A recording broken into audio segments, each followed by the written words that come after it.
حذبوا بنیکم، علموا فتیاتکم، حذبوا اولادکم، اپنی اولاد کو مہذب بناؤ، تہذیب اولاد. تو تعلیم کے ساتھ تہذیب کا لفظ، تہذیب اور تزکیہ نفس. تیسرے تصفیہ قلب اور تجلیہ روح. اس کے ضمن میں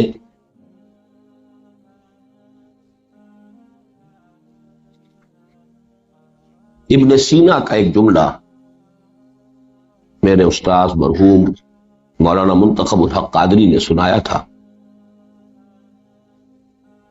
تجلیہ، اللہ کی تجلی سے کوئی حصہ پانا. اگر تم چاہتے ہو کہ تجلیات ربانی سے تمہیں کوئی حصہ ملے، فجاہد خلواتک، فجاہد فی خلواتک، اپنی خلوتوں میں مجاہدے کرو، مراقبے کرو. فلعل شعشعۃ تلمع لک، تو شاید کہ کبھی کوئی شعاع تمہارے لیے بھی چمک اٹھے. بہرحال تصفیہ قلب اور تجلیہ روح. چوتھے خالق سے خلوص و اخلاص، بریکٹ میں لکھ لیجئے دنیا و ما فیہا سے بے رغبتی. اور آخری پانچواں مخلوق کی خدمت. طریقت بجز خدمت خلق نیست، بتسبیح و سجادہ و دل نیست. شیخ سعدی کا یہ شعر ہے، بہت پیارا شعر. طریقت تو صرف خدمت خلق کا نام ہے، سوائے خدمت خلق کے طریقت کی کوئی حقیقت. طریقت بجز خدمت خلق نیست، بتسبیح و سجادہ و دل نیست. ہاتھ میں تسبیح ہو، جانباز کندھے پر ہو، اور گلڑی جو ہے وہ تلق یہ اپنے اوپر روڑی ہوئی ہو، یہ نہیں ہے تصوف اور طریقت نام ہے خدمت خلق. اب ظاہر بات ہے کہ جو کچھ ہم نے اب تک پڑھا ہے یہ تمام مقاصد ہیں دین کے، یہی تو ہے کہ جو مطلوب ہے، فہو المطلوب. تو جہاں تک تصوف کے مقاصد کا تعلق ہے، تصوف کے موضوع کا تعلق ہے، وہ عین دین ہے، هو المطلوب، وہ عین مطلوب ہے. لیکن اب دوسرا ہیڈنگ قائم کیجئے. اس کے ضمن میں پہلی ہمالائن مسٹیک کیا ہوئی ہے، بلنڈر بلکہ کہنا چاہیے، ہمالائن بلنڈر.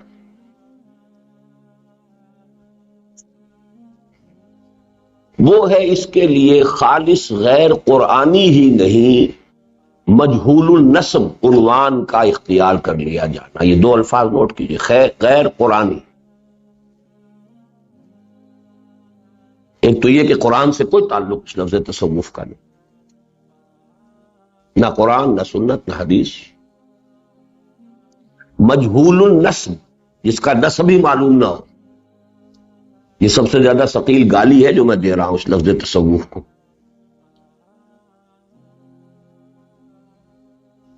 مجہول النسب وہی ہے کہ جس کا نسب معلوم نہیں.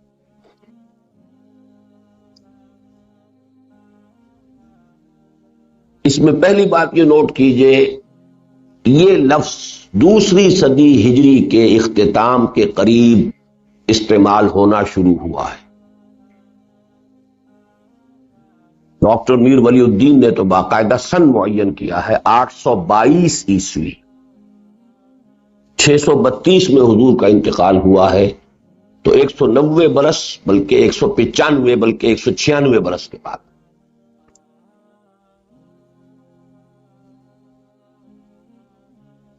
ہجرت کے پورے 200 برس بعد 622 میں ہجرت ہے.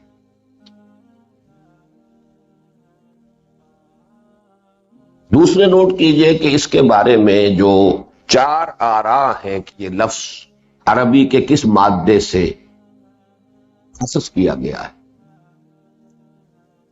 جن میں سے 3 بالکل غلط ہے، ان کا غلط ہونا 100% ثابت۔ ایک رائے یہ کہ یہ صفا سے ہے، صفا سے کسی عربی صرف و نحو کے قاعدے سے صوفی کا لفظ نہیں بن سکتا، بلکہ صفوی بنے،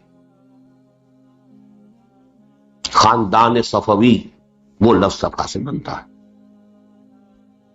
ایک یہ کہ صف سے بنا ہے، اس سے بھی ہرگز نہیں بن سکتا، اس سے صفی بنے گا اگر اس کی نسبت قائم کی جائے یا نسبت ہی ایڈ کی جائے۔ ایک یہ کہ صفہ سے بنا ہے، وہ بھی غلط، وہ صفی بنتا، صوفی نہیں۔ یہ خود ڈاکٹر میر ولی الدین نے اپنی کتاب میں جو تصوف پر لکھی ہے، اور وہ اس دور کے ان لوگوں میں سے ہے کہ جو قدیم اور جدید کے عالم ہیں، ڈاکٹریٹ تھی ان کی فلسفے میں، اور اسلامی تصوف پر ان کی کتابیں ہیں، قرآنی تصوف پر ان کی تصنیف ہے، جس میں انہوں نے مانا کہ یہ تینوں باتیں بے بنیاد۔ ایک جو اس کا مصدر ہے یا مادہ ہے وہ صوف ہے، اور اسی کو مانتے ہیں کہ یہ صوف ہی سے بن سکتا ہے اور صوف ہی سے بنا ہے۔ اکثر لوگوں کی رائے ہے، میری نہیں ہے، میں اپنی رائے چوتھے نمبر پر دوں گا۔ جی وہ اصل میں پہلی بات تو ہاں چوتھے نمبر پر، وہ 5ویں نمبر پر آ گئی، لیکن یہ کہ یہ ایک درجے میں قابل قبول ضرور ہے، گرامر سے بن جائے گا صوف سے صوفی۔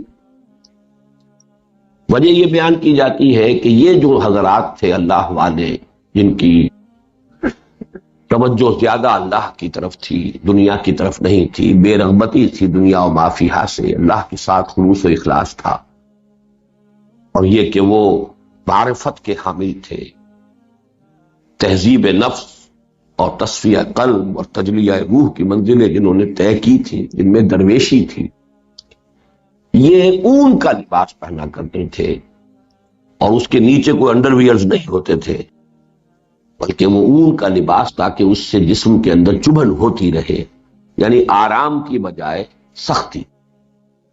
یہی لفظ اقبال نے استعمال کیا ہے اپنے شعر میں، صوفی پشمینہ پوش حال مست، از شراب نغبہ قوال مست۔ تو خردرا لباس، اندر سے وہ بال کاٹتے رہے، وہ کیفیت جو ہے ان کی رہے، تاکہ استراحت نفس کی بجائے یہ ایک تکلیف اور کوفت جو ہے نفس کا، اس کے ذریعہ بنایا انہوں نے اونی لباس کو۔ اس پر تقریباً اجماع ہے، اور لغت کے اعتبار سے صحیح ہے۔ میری رائے مختلف ہے بالکل، اور میرے علم میں نہیں ہے کہ یہ رائے کسی اور کی ہو، میں اس میں منفرد ہوں اپنے علم کی حد تک۔ میرے نزدیک یہ گریک ورڈ صوفی سے مشتق ہے،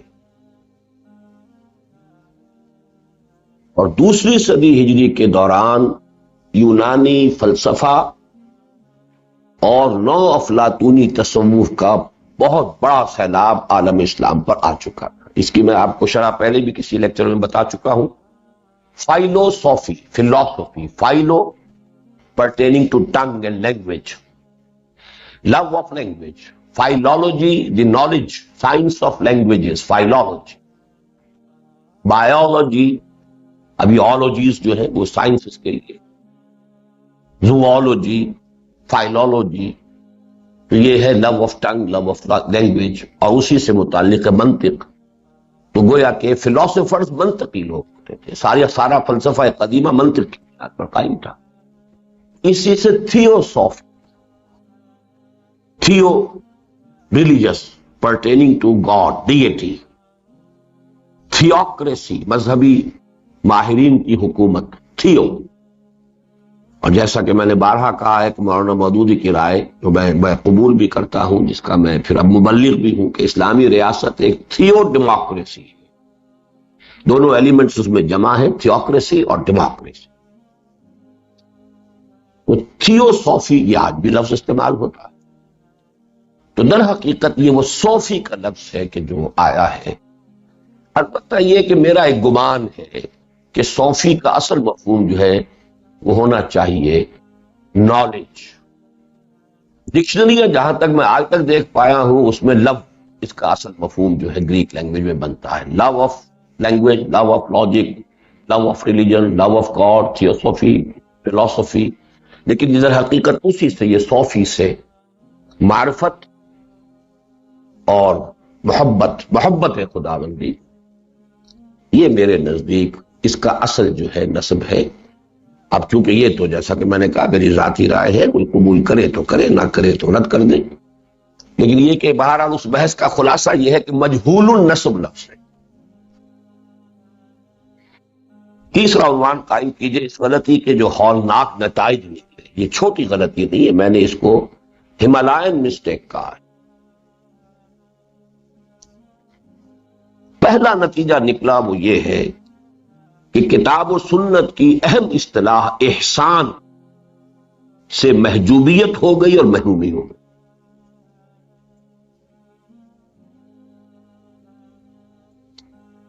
احسان کے لفظ کے صرف ایک ہی معنی ہمیں معلوم رہ گئے، کسی سے حسن سلوک کرنا، کسی کے ساتھ بھلائی کرنا، یہ بھی اس کے لفظ کے معنی ہے۔ احسن کما احسن اللہ الیک، یہ اسی معنی میں احسن۔ لیکن احسان جو اصطلاح دین ہے، اسلام کے بعد ایمان، ایمان کے بعد احسان، یہ در حقیقت ہے کسی بھی شے میں حسن پیدا کرنا۔ ایک ہے مارے باندھے کو کوئی کام کیا، اس کا جو بھی بنیادی تقاضا ہے لوازم میں پورے کر، ایک یہ کہ پوری جان کھپا کر، دل لگا کر، پوری توجہ، اپنی ساری صلاحیت اور قوت کو بروئے کار لاتے ہوئے اس کام کو کرنا، اچھے سے اچھا، عمدہ سے عمدہ۔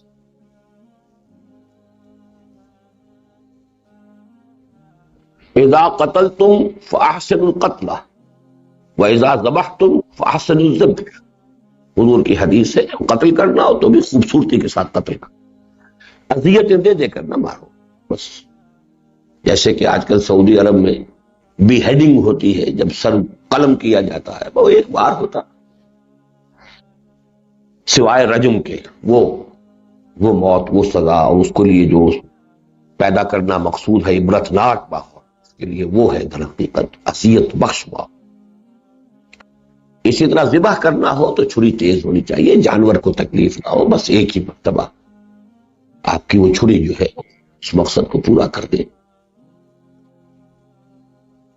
یہ بہت بڑی محرومی ہے دین کی ایک اتنی بنیادی اصطلاح حدیث جبرائیل میں آ رہی ہے تو اخبرنی عن الاسلام، اخبرنی عن الایمان، اخبرنی عن الاحسان، اس سے امت محروم۔ قرآن مجید کی جو آیت میں نے آپ کو سنائی، اس میں ایمان کے 2 مرحلے بیان ہوئے، ایک قانونی ایمان، ایک حقیقی ایمان۔ یہ ہمارے جو منتخب نصاب کا جو مرکزی مضمون ہے، قانونی ایمان یعنی اسلام، اور حقیقی ایمان یعنی ایمان۔ اور قانونی ایمان کے درجے میں عمل علیحدہ ہے ایمان سے، اور حقیقی ایمان کے درجے میں آ کر عمل جو ہے جزو لا ينفک ہو جاتا ہے ایمان کا۔ پھر یہ کہ اس کا تیسرا درجہ جو ہے وہ احسان، اس پر وہ آیت بڑی اہم ہے، غالباً آیت نمبر 93 ہے یہ، لَيْسَ عَلَى الَّذِينَ آمَنُوا وَعَمِلُوا الصَّالِحَاتِ جُنَاحٌ فِيمَا طَعِمُوا إِذَا مَا اتَّقَوْا وَآمَنُوا وَعَمِلُوا الصَّالِحَاتِ ثُمَّ اتَّقَوْا وَآمَنُوا ثُمَّ اتَّقَوْا وَأَحْسَنُوا وَاللَّهُ يُحِبُّ الْمُحْسِنِينَ۔ جو لوگ بھی ایمان اور عمل صالح پر مسلسل کاربند رہے ہیں، اس میں ان پر کوئی الزام نہیں جو کچھ کھا پی چکے، کسی شے کی حرمت قطعی سے قبل کھایا پیا ہے تو اس کے کوئی فزیکل اثرات کے مانند یہ معاملہ نہیں ہے کہ وہ اب جسم میں رچ بس گئی شراب، جبکہ ان کی روش یہ رہی تقو، جب وہ ڈرے اللہ سے، تقوی اختیار کیا، پھر ایمان لائے اور عمل صالح کیا، پھر اور تقوی بڑھا تو وہ اور ایمان لائے، یعنی حقیقی ایمان تک پہنچ گئے۔ پہلا ایمان وہ ہے جو قانونی ایمان ہے، جس کے ساتھ عمل صالح علیحدہ کیٹیگری کی حیثیت سے۔ دوسرا وہ حقیقی ایمان ہے کہ جس میں پھر اب کیٹیگری ہی نہیں رہی علیحدہ، وہ تو اس کا جزو لا ينفک ہے، الایمان قول وعمل، بقول امام بخاری رحمہ اللہ۔ اور تیسرا درجہ ثم اتقوا، پھر تقوی اور بڑھا، فاحسنوا، اب وہ احسان کے مقام پر فائز ہو، واللہ یحب المحسنین، اور اللہ تعالیٰ کے محبوب تو وہی ہے جو محسنین ہیں۔ یہیں سے ایک اصول بھی اخذ، جو اصول ہے اسی کا یوں سمجھیے، یہ بھی ایک مظہر ہے، یہ اصول مانا جاتا ہے جہاں کوئی بدعت آئے گی سنت یقیناً کہیں نہ کہیں رخصت ہو جائے گی۔ ہر بدعت قامع سنت ہے. قامع قلا قما کر دینا. بدعت لازماً سنت کا ازالہ کرے گی، ڈسپلیس کرے گی. جی کیا الفاظ ہیں؟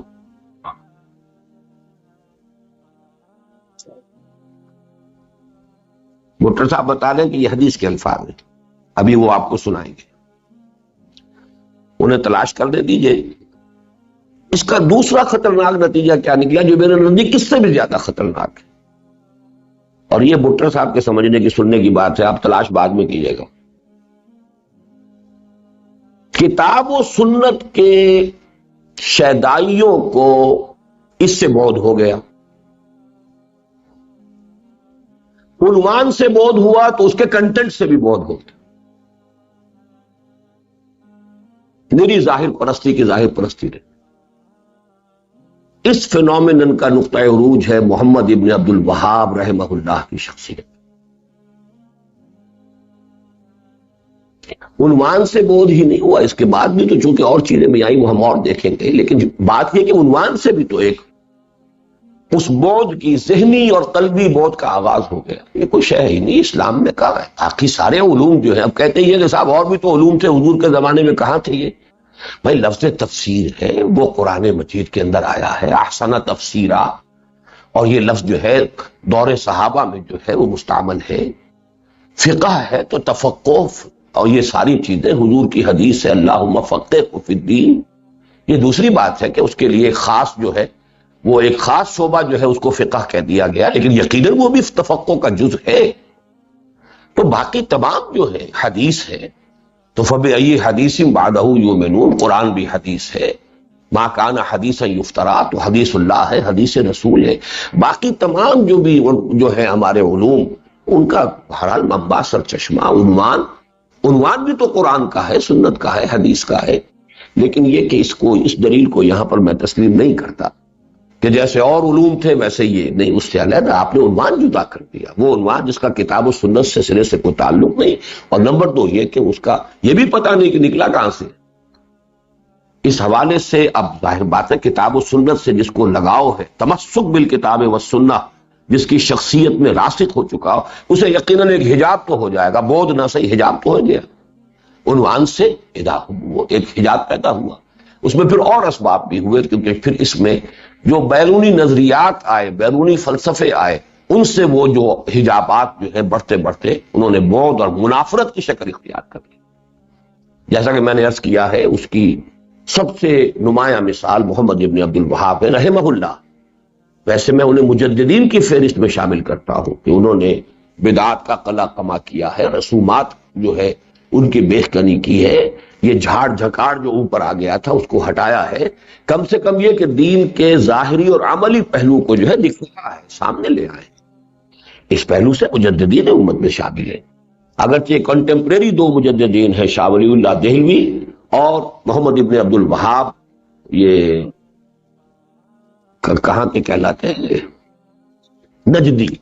اس حوالے سے لیکن یہ کہ اگر تقابل میں کرتا ہوں تو کوئی حیثیت نہیں ہے محمد ابن عبد الوہاب کی شاہ ولی اللہ کے مقابلے. ان کی جامعیت کبریٰ، ظاہر و باطن ان سب کے جامع، اور ان کی حیثیت صرف اس کی ہے کہ ظاہر دین کتاب و سنت، اس کا ان سے معاملہ ہے. بہرحال میں نے صرف یہ علامت بتائی ہے آپ کو، اور اس کو بھی اپنے پاس علیحدہ ایک ضمنی طور پر یہ ٹانک لیجئے اس بات کو کہ وہ جو ہم نے پہلا مضمون پڑھا تھا کہ یہ تجدیدی تحریکوں کے اندر دین کے فکر کا یہ جو باطنی پہلو ہے، یہ جو مفلوج ہے، اس کا ایک سبب یہ بھی ہے کہ اصل میں ان تمام تحریکوں کے لیے ایک مثال اور امام کی حیثیت سے نجدی تحریک رہی.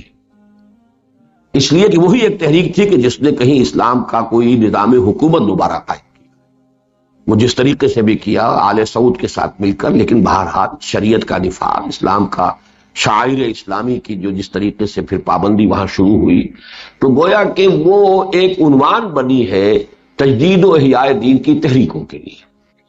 اور دوسرے یہ کہ پھر ابن تیمیہ، لیکن ابن تیمیہ رحمہ اللہ ایک مختلف شخصیت ہے، لیکن میں نے جو آپ کو بتایا ہے کہ اس دوسرا جو میں نے اس کا نقصان بتایا ہے، اس کی کلائمیکس جو ہے اس کی شخصیت وہ محمد ابن عبد الوہاب ہے.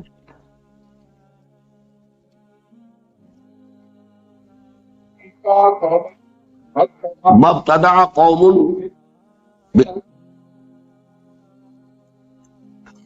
مبتدع قوم بدعتا الا نزع اللہ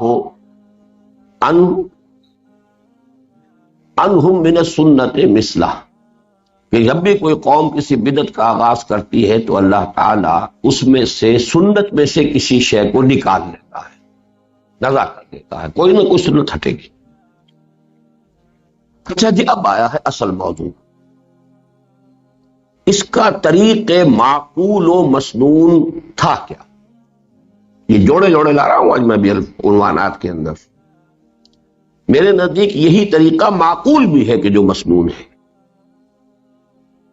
طریق محمدی ہی کتاب و سنت سے منسوس بھی ہے اور دوسری طرف عقل و منطق سے قریب بھی ہے، مسلم بھی۔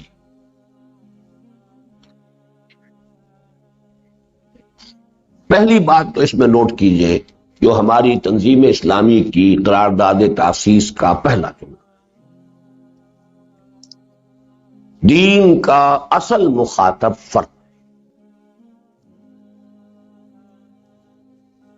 ہر فرد ہے ملت کے مقدر کا ستارہ،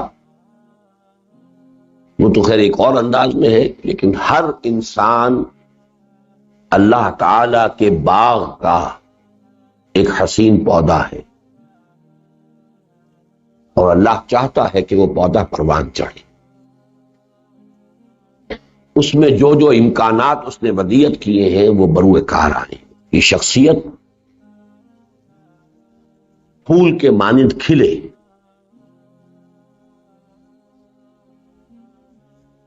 اب شعر مجھے بے دل کا یاد آ گیا، ستمست گر ہوست کشد کے بے سیر سر و سمندرا، تجھے غنچہ کم نہ دمیدئی در دل کشاب چمندرا۔ یہ مولانا منتخب الحق صاحب قادری نے ایک کلاس میں پڑھا تھا، میں نے اس سے پہلے کبھی نہیں سنا تھا، لیکن یہ ان کے پڑھنے کے انداز کا اعجاز تھا اور میرے ذہن کی مناسبت کا مظہر تھا۔ مصیبت یاد ہوگی، ستم است، بڑا ہی ستم کا معاملہ ہے، بڑا ظلم ہے، ہوست کشد، کہ تمہیں خواہش نفس کھینچ کر لے جاتی ہے کہ بے سیر سر و سمندر آ کے چلو غنچے میں پھول دیکھیں، سر و سمن کی بہار دیکھیں۔ خود غنچہ کم نہ دمید، یہ تو خود ایک کھلا ہوا غنچہ، درے دل کشا، کبھی اپنے دل کا دروازہ کھول، بچمن درا، یہ جو باطنی چمن اندر جو اللہ نے کھلا رکھا ہے، کبھی اس کے اندر آؤ، اس کی سیر، خارج کے پھولوں کی سیر کرتے پھرتے ہو، اپنے من میں ڈوب کر پا جا سراغ زندگی۔ بہرحال یہ لفظ آ گیا تھا کہ ہر پودا اللہ کا لگایا ہوا، اور وہ چاہتا ہے کہ یہ پھلے پھولے، کھلے کھلے، اس کی شخصیت پروان چڑھے، اس کے اندر تمام محاسن، اس کے تمام امکانات جو اس میں ودیعت کیے گئے پوٹینشلی بروئے کار آئیں۔ تیسری بات یہاں پر وہ آیت نوٹ کر لیجئے، علیکم انفسکم لا یضرکم من ضل اذا اہتدیتم، سورہ مائدہ ہی کی آیت ہے۔ ہر انسان پر اصل ذمہ داری اس کی اپنی ہے، دوسروں کے لیے وہ دعوت، تلقین، نصیحت جو بھی کر سکے کرے، وہ فرض کے درجے میں آئے، فرائض کی فہرست، اصل ذمہ داری۔ کوئی نہیں سنتا، کوئی نہیں مانتا، جائے جہنم میں، مجھے کیا، میری کوتاہی ہوگی تو میں پکڑا جاؤں گا، مجھے اس پہلو سے کام کرنا ہے کہ اپنا فرض ادا کرنا، ورنہ یہ کہ لا تسأل عن اصحاب الجحیم، یہ تو مواخذہ نہیں ہوگا کہ یہ جہنمی کیوں جہنم میں چلے گئے آپ کے ہوتے۔ علیکم انفسکم لا یضرکم من ضل اذا اہتدیتم، لیکن چونکہ اس کا پھر وہ غلط مفہوم لیا گیا اور دور صحابہ ہی میں لیا جانے لگا، لوگوں نے دلیل بنایا اس سے کہ کیا ضرورت ہے دعوت کی، نصیحت کی، لم تعظون قوما اللہ مہلکہم او معذبہم عذابا شدیدا، یا یہ ہے کہ اپنے اس فرائض سے جی چرانے کے لیے منافقین، ضعفاء، ہر طرح کے لوگ تو تھے نا آخر۔ تو حضرت ابوبکر نے پھر خطبہ دیا کہ اس کا تم بالکل غلط مفہوم لے رہے ہو، یہ مراد نہیں ہے کہ دعوت اور تلقین اور تبلیغ اور امر بالمعروف نہیں منکر سے تم بری ہو گئے، علیکم انفسکم، لیکن ہے حقیقت یہ کہ ہر شخص جو ہے رب انی لا املک الا نفسی و اخی، اور وہ بھی اخی کا بھی اس لیے کہ وہ خود تیار تھے، اور نہ یہ کہ کسی اخی کے اوپر بھی کسی انسان کو اختیار حاصل ہے۔ انک لا تہدی من احببت ولکن اللہ یہدی من یشاء۔ تو پہلی بات تو یہ ہے فلسفے کی۔ اب ہم نے جو اب تک پڑھا ہے وہ سارا کا سارا دوبارہ یہاں پر درج ہو جائے۔ اس انسانی شخصیت کے ارتقاء کا اگر مسئلہ ہے، اس انسانی شخصیت کی تعبیر، اس سیرت کو بڑھانا، اس کے اندر کی پوٹینشیلٹیز کو بروئے کار لانا کیسے ہوگا؟ اس کے لیے پہلی بات یہ کہ یہ سمجھ لیا جائے کہ یہ دو اجزاء ترکیبی پر مشتمل ہے جو باہم متضاد ہی نہیں، مخالف۔ متضاد تو کسی شے کا ایک دوسرے کے متضاد ہونا ایکٹیولی ضروری نہیں ہے کہ وہ ایک دوسرے کو کنفرنٹ بھی کر، تو مخالفہ یہ ہے در حقیقت، یہ رسا کشی ہے ان کے مابین، کھینچتان ہے ان کے مابین۔ ایمان مجھے کھینچے ہے تو روکے ہیں مجھے کفر۔ انسانی شخصیت کے اندر دو متحارب متخالف عنصر ہیں، جہاں جیسا کہ آپ نے پڑھا ہوگا عظمت صوم میں، جہاں مثلا مولانا مودودی کا جو فکر ہے اس نے ٹھوکر کھائی، یہ جدید فکر ہے۔ لہذا اصل میں کرنے کا کام کیا ہے؟ جب یہ انالیسس یہ ہے تو ایک کی تقویت اور تغذیہ، اس کے روحانی عنصر کی تقویت کا سامان کیجئے، اس کو غذا پہنچائیے، تغذیہ غذا سے باب تفعیل۔ دوسرے کی تربیت اور تزکیہ، یہ دو ایسپیکٹس ہو جائیں گے اس عمل کے، اس جدوجہد کے۔ اس میں بڑے پیارے الفاظ نوٹ کر لیجئے جو رمضان مبارک کے ضمن میں آئے ہیں حدیث میں، کہ رمضان کے دنوں میں کوئی اللہ کی طرف سے منادی جو ہے ندا کرتا ہے، یا باغی الخیر اقبل و یا باغی الشر ادبر، اے خیر کے طالب آگے بڑھ، آگے بڑھ، کوشش کر، یہ نیکیوں کا موسم بہار ہے، اور اے شر کے طالب پیچھے ہٹ، لوٹ۔ تو در حقیقت ہمارے اندر ایک خیر کا ایلیمنٹ ہے، اسے بڑھائیے، تقویت دیجیے، اس کے تغذیہ اور تقویت کا اہتمام کیجیے، یہ ایک ایسپیکٹ ہو گیا۔ دوسرا ایسپیکٹ جو شر کی طرف کھینچنے والا ہے، ان النفس لامارۃ بالسوء، اس کو دبائیے، اسے کنٹین کیجیے، کرٹیل کیجیے، اس کی تہذیب کیجیے، اس کا تزکیہ کیجیے۔ اس تہذیب اور تزکیے کا مقصد اس کی فنا نہیں ہے، اینیہیلیشن نہیں، تہذیب نفس، تزکیہ نفس، سیلف کنٹرول، ضبط نفس، سیلف پیوریفیکیشن، تزکیہ پیوریفیکیشن، ناٹ سیلف اینیہیلیشن۔ یہ سیلف اینیہیلیشن ان غلط چیزوں میں سے جو بعد میں ہم دیکھیں گے کہ وہ آئی ہیں، کیوں آئی ہیں، لیکن ان دونوں الفاظ کو نفس کشی نہیں، جیسے خود کشی اپنے آپ کو ویسے ہی ہلاک کر لینا، نفس کشی اپنے نفس کو مار دینا، یہ نہیں۔ بلکہ شاہ ولی اللہ دہلوی رحمۃ اللہ علیہ نے تو انسانوں کی جو قسمیں کی ہیں کہ انسان میں یہ دو قوتیں ہیں، ملکوتی اور نمبر 2 بہیمی، ہیں وہی دو۔ تو سب سے ٹاپ پر وہی لوگ ہیں کہ جن کی ملکوتیت بھی بہت قوی ہے، بہیمیت بھی بہت قوی ہے۔ بہیمیت جو ہے وہ کمزور ہے تو کام کیا کرے گا دنیا میں؟ کچھ بھی نہیں کرے گا، کیا کام کرے گا؟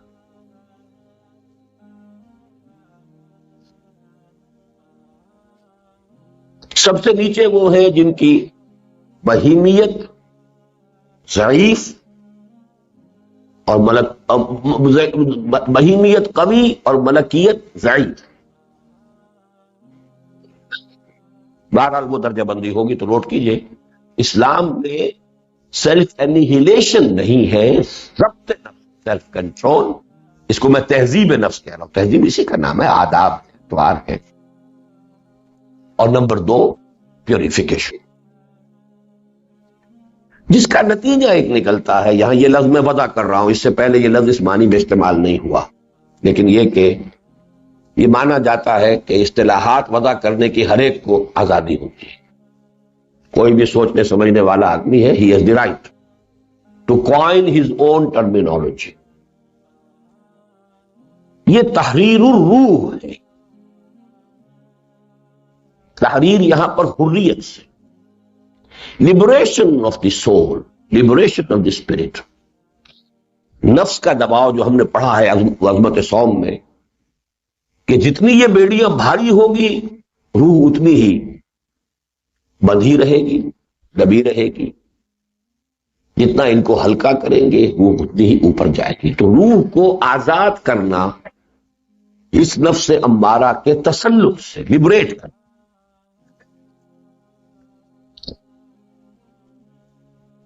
اب آئیے تیسرے نمبر پر. جب ہم نے 2 عنوانات معین کر لیے، پہلی بات یہ ہم نے لکھی کہ اصل مخاطب فرد ہے، فرد کی تعمیر، ترقی، یہ دین کا اصل مطلب ہے. دوسری بات یہ کہ فرد ہے 2 متضاد بلکہ متخالف و متحارب عناصر پر سے مرکب. تیسری بات یہ کہ اب لازمی تقاضا کیا ہے کہ جو خیر کی قوت ہے، جو روح ہے، اس کی تقویت اور تغذیے کا بندوبست ہو، اور جو شر کی طاقت ہے، جو نفس امارہ ہے، جو حیوانی نفس ہے، بہیمیت ہے، اس کی تہذیب اور تزکیے کا سامان کیے. 2 pronged اٹیک. اب آئیے روح کی تقویت کا کیا ذریعہ ہے. ایک لفظ میں اسے کہیے تو وہ ہے ذکر الہی.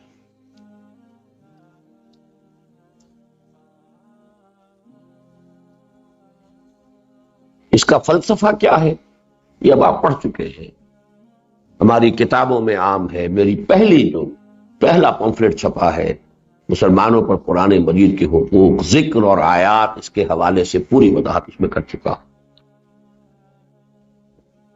ایک ڈورمنٹ کانشسنس ہے روح انسانی میں، معرفت رب موجود ہے، وہیں سے آئی ہے.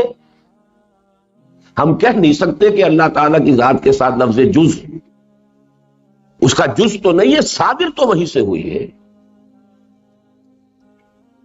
امر رب ہے، وہ اندھی بہری ہے معاذ اللہ، البتہ سوئی ہوئی ہوتی، ڈورمنٹ. یہ ذکر اس کو بیدار کر. میں آج اپنے نوٹس دیکھ رہا تھا تو چشتی صاحب نے ایک جملہ سنایا تھا کانٹ کا. Hume awakened me from the dogmatic slumber. ہیوم کی کتابیں پڑھ کر کانٹ کہتا ہے کہ میں ایک اندھے عقیدے کے اس میں نیند میں سویا ہوا تھا، اس نے مجھے اویک کیا، جگایا. اسی طریقے سے ایک نظم ہے حفیظ جالندری کی، جاگ سوز عشق جاگ. اور بالکل ہم نے بچپن میں، یہ یوں سمجھیے کہ میرے ہائی اسکول کے بھی شاید ارلی ڈیز ہوں، جب یہ گانا سنا تھا وہ مجھے آج بھی یاد. تم ہی نے مجھ کو پریم سکھایا، سوئے ہوئے ہردے کو جگایا. ہردا کہتے ہیں ہندی میں جی یا نفس، اندر سے جو بھی کہیں، ہردا. سوئے ہوئے ہردے کو جگایا، بڑی ایک حقیقت ہے. سب کچھ اندر ہے.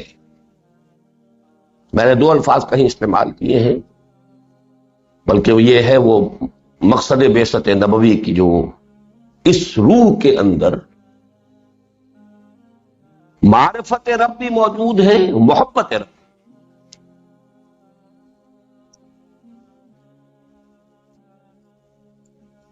اس کو مثال یہی دی گئی ہے جو ہمارے صوفیاء نے دی ہے کہ اس کا تعلق ذات باری تعالیٰ کے ساتھ وہی ہے جو سورج کی کرن کا ہے سورج کے ساتھ. کروڑ ہا میل آ گئی ہے. کروڑ ہا کیا فاصلہ کتنا ہے سورج کا جی؟ 9 کروڑ، لیکن اس سے منقطع نہیں، سلسلہ تو قائم. لہذا اصل میں ذکر کا اصل فائدہ ہے ایک ڈورمنٹ کانشسنس کو ایکٹیویٹ کرنا. اسی کو اب ہم نے پڑھا ہے اس سورہ نور کے اس 5ویں رکوع کے درس میں. نور فطرت، نور وحی، نور علی نور.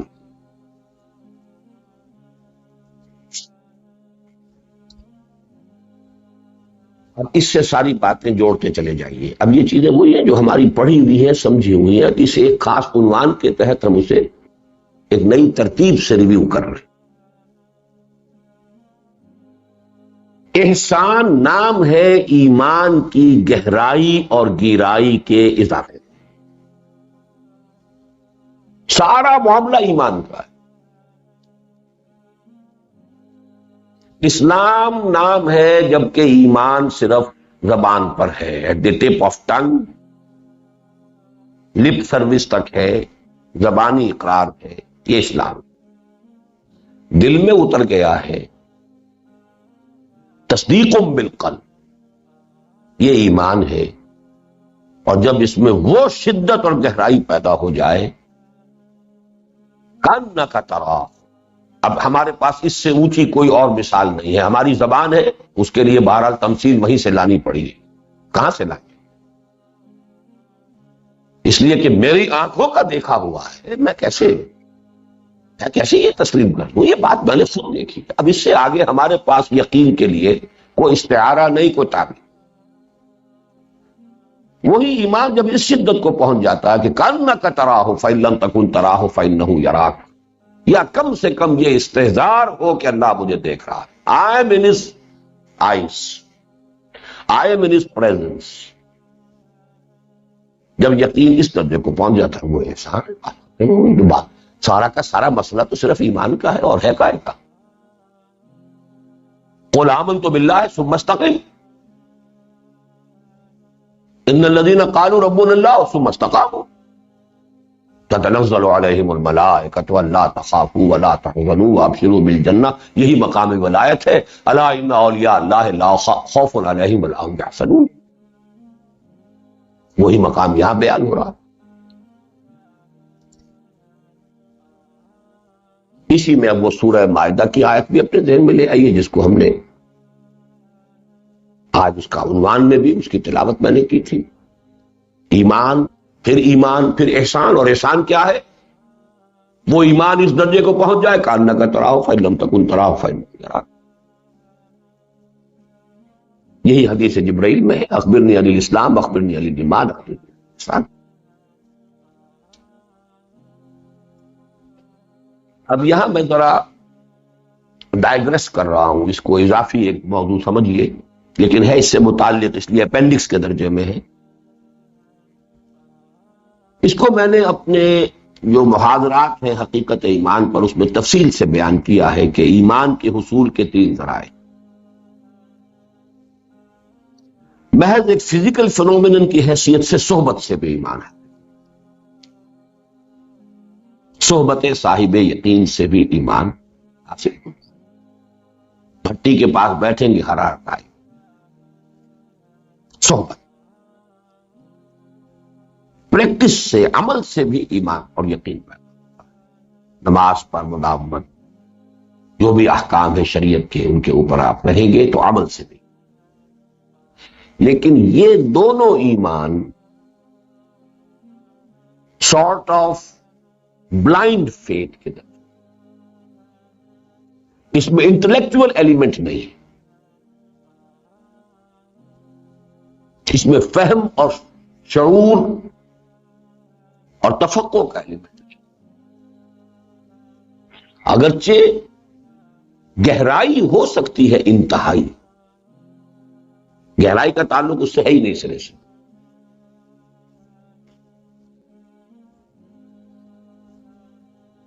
گہرائی تو ہوگی لیکن گیرائی کو اگر ہم وسعت کی معنی میں لیں، ایکسٹینٹ، وسعت، وسعت فکر و نظر وہ اس میں نہیں ہو.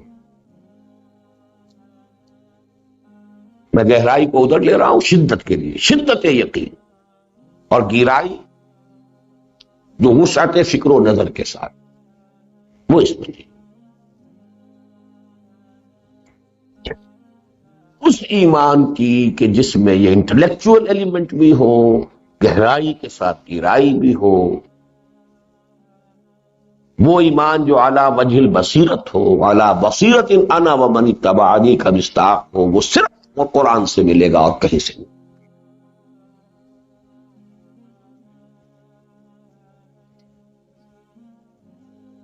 اس ضمن میں تھوڑا سا اور ابھی ضمیمہ ہے.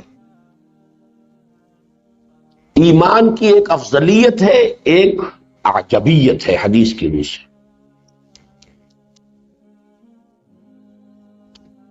افضلیت جو ہے اس کی وہ صحابہ کرام کی مسلم ہے اہل سنت کے نزدیک. افضل ایمان، ادنا سے ادنا صحابی کا ایمان بھی افضل ہے بڑے سے بڑے ولی اور بڑے سے بڑے انٹلیکچوئل کے ایمان سے، غیر صحابہ. لیکن ظاہر بات ہے صحابی میں بھی پھر فرق رہے گا. ضرور یہ نہ سمجھیے کہ وہاں صرف صحبت سے ایمان آیا. صحبت کا ایمان تو سب میں مشترک ہوگا، لیکن ان میں انٹلیکچوئل بھی تھے، انہوں نے قرآن مجید سے جس طریقے سے اخذ کیا ہے. تو یہ نہ سمجھیے کہ صحابہ کا معاذ اللہ ایمان it was divide of that element اور ڈیوائڈ آف دیٹ ڈائمینشن. نو. لیکن کوئی صحابی ایسے ہو سکتے ہیں کہ جن کا وہ انٹلیکچوئل جو ہے وہ کیلیبر نہ ہو، وہ مقام نہ ہو، اور ان کے ہاں صرف بلائنڈ فیتھ ہو، لیکن وہ بلائنڈ فیتھ صحبت محمدی سے ملا صلی اللہ علیہ وسلم، تو وہ افضل رہے گا قیامت تک. البتہ ایمان کا حسن، عجبیت، یہ میں اس لیے کہہ رہا ہوں کہ محرومی کا احساس نہیں ہونا چاہیے. حضور نے ہماری محرومی کے ازالے کے لیے کیسی کیسی باتیں فرمائی کہ احساس محرومی نہیں ہونا چاہیے. ایک تو آپ نے فرمایا کہ میری امت کا معاملہ عجیب ہے، بارش کے مانند ہے. نہیں کہہ سکتے کہ اس کا اول بہتر ہے یہ آخری بہتر ہے. لہذا کوئی پرواہ نہیں اگر ہم آخری زمانے میں آئے. سارے راستے کھلے ہیں، صدیقیت اور شہادت کے سارے مراتب سوائے نبوت کے درجے کے وہ بند ہیں. وہ تو صحابہ کے لیے بھی بند تھا، باقی تو سارے مراتب جو آئے یہ گوئے ہے اور چوگاں موجود ہے. آؤ تباہ آزمائی کرو، محنت کرو، اکتساب کرو. باقی ہر شے اکتسابی ہے سوائے مرتبہ نبوت. دوسرے آپ نے فرمایا وہ جو ایمان کی حدیث میں نے بارہا سنائی ہے کہ حضور نے سوال کیا ای الخلق اعجب الیکم ایمانا. صحابہ سے سوال کیا کہ جملہ مخلوقات میں سے سب سے حسین ایمان کس کا؟ ذرا سوچو. اب انہوں نے پہلے کہا کہ ملائکہ. آپ نے فرمایا ملائکہ ان کا کیا کمال ہے، کون سا تیر مارا انہوں نے ایمان میں. وَمَا لَهُمْ لَا يُؤْمِنُونَ وَهُمْ عِندَ رَبِّهِمْ. کیسے ایمان نہ لاتے ہو تو اپنے رب کے حضور میں ہے، حاضر ہے، یہ حقائق منکشف ہے. پھر ان کا کہ فالانبیاء وَمَا لَهُمْ لَا يُؤْمِنُونَ وَالْوَحْيُ يَنزِلُ عَلَيْهِمْ. وہ کیسے ایمان نہ لاتے ہو تو وحی نازل ہو رہی ہے ان کے اوپر. فَنَحْنُ. تو اب ہم ہیں. فرمایا وَمَا لَكُمْ لَا تُؤْمِنُونَ وَأَنَا بَيْنَ أَظْهُرِكُمْ. تم کیسے ایمان نہ لاتے جبکہ میں تمہارے مابین ہوں. پھر فرمایا ان اعجب الخلق الی ایمانا لاخوان الذین یاتون من بعد یجدون صحفا فیہ کتاب اللہ فیؤمنون بما فیہا. میرے نزدیک تو سب سے حسین ایمان ہمارے ان بھائیوں کا ہوگا جو میرے بعد آئیں گے. انہیں تو اوراق ملیں گے جن میں اللہ کی کتاب درج ہوگی، اس پر. تو یہ ایک جو سمجھیے کہ اس بحث کی کہ ایمان اصل مقصود روح کی تقویت جس کو ہم کہہ رہے ہیں وہ ہے ذکر الہی، اس کا حاصل ایمان، اور اس میں اصل شے قرآن. یہی وجہ ہے کہ قرآن نے اپنے آپ کو ہی الذکر کہا. بھی ذکر، الذکر. اب یہاں الف لام حصر کا بھی ہو سکتا ہے. کل کا کل ذکر یہ ہے. جنس کا بھی ہو سکتا ہے، کل جنس سے ذکر اس کے اندر محصور ہو گئی۔ زبان اس میں ہے الصلاح، صلاۃ میں بھی دو ایلیمنٹ ہے، یہاں نوٹ کیجئے گا، قرآن، فجر کی نماز کو تو کہا ہی قرآن الفجر، رات کی تہجد ہے تو قرآن کے ساتھ، وَمِنَ اللَّيْلِ فَتَهَجَّدْ بِهِ، جس پر سارا زور ہی ختم ہو چکا ہے، تہجد میری رہ گئی، بہی ہے ہی نہیں۔ پھر صلاۃ میں جیسا کہ میں نے بارہا عرض کیا کہ اس میں ایک عملی ذکر بھی ہے، رکوع، سجود، قیام، یہ بھی ذکر ہے۔ تیسرے درجے میں اذکار مسنونہ، جو معمولات جو ہیں اس کے ساتھ ساتھ یاد کرتے رہیں۔ اچھا، اب جو ہم بحث کر رہے تھے تزکیہ نفس کی، اس کے اندر یہ ایمان کی بحث آ گئی اور احسان کے حوالے سے ہم نے وہ بات سمجھ لی۔ اصل میں اس کا حاصل اب اس ٹرمینالوجی میں کیا ہے، تجلیہ روح، جس کو صوفیہ کہتے ہیں کہ جیسے یہ سورج کی جو کرن ہے یہ ٹھنڈی پڑ گئی، حرارت نہیں رہی، اس ذکر کے ذریعے سے گویا کہ اس کو آپ نے یہاں سے گرم کرنا شروع کیا، روشن کرنا شروع کیا، اس کی روشنی بھی ختم ہوئی ہوئی ہے اس وقت، اس کی حرارت بھی ختم ہوئی، اس کو روشن کرنا یہ تجلیہ ہے۔ اور یہاں بھی میں لفظ تحریر روح لانا چاہتا ہوں، لیکن یہاں تحریر حرارت ہے، روح کا تجلیہ اور روح کو حرارت بہم پہنچانا یہ ذکر کا کام ہے۔ ذکر میں ٹوٹل ذکر، اصل ذکر قرآن، پھر صلاح، پھر اذکار مسنونہ۔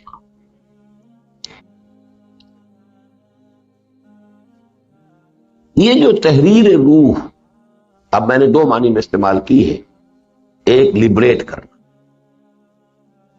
جیسے کہ بھاری بیڑیاں پڑی ہوئی تھی ان کو نکالا وہاں سے، یضع عنہم اسرہم والاغلال التی کانت علیہم، اسر و اغلال، بیڑیاں پڑی ہوئی ہے، طوق پڑے ہوئے، ان کو ہٹایا جا رہا ہے، اور تحریر حرارت پیدا کرنا۔ اس کا نتیجہ کیا نکلے گا؟ یہ پلوٹائنس کے الفاظ لکھ لیجئے، بڑے پیارے الفاظ ہیں، ظاہر بات ہے کہ جہاں سے بھی ہمیں حکمت جہاں سے ملے لے لو۔ Flight of the alone to the alone, پرواز، تنہا شے ہے ہمارے اندر روح، روح کا کسی سے رشتہ نہیں، نہ روح کسی کی باپ، نہ کسی کا بیٹا، نہ روح کسی کا شوہر، نہ روح کسی کی بیوی، تنہا، انڈیویجولیٹی۔ اس کو اچھی طرح سمجھیے، جدید فلسفے میں بھی یہ جو کرب کا لفظ آیا ہے، ایگزسٹانشلزم میں، کرب، جو شخص ذرا بھی ذہنی اور نفسیاتی اعتبار سے حیوانی لیول سے بلند ہونا شروع ہوتا ہے، اس میں تنہائی کا احساس بڑھنا شروع ہوتا ہے۔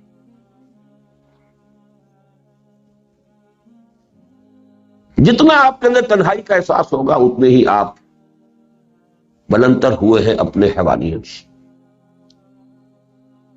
اس لیے کہ وہ جو ایلیمنٹ ہے ہمارا، باقی سارے ایلیمنٹ جڑے ہوئے ہیں ماحول سے، رشتہ داریاں ہیں، تاثر اور انفعال ہے، تاثیر اور فعل ہے، یہ ایک ایلیمنٹ ہے ہمارے اندر، الو، تنہا، اور ایک ہے وہ الون، الاحد،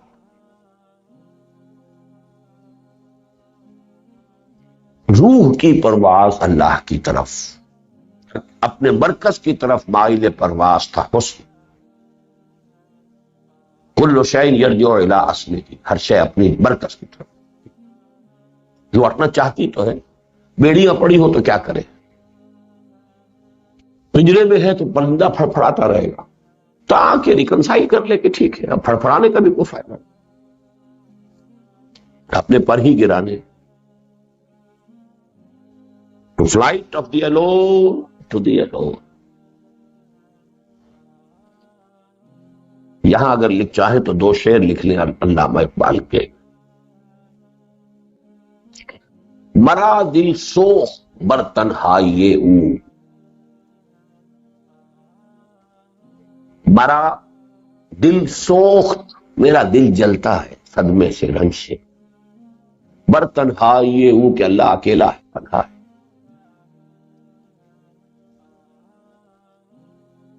جی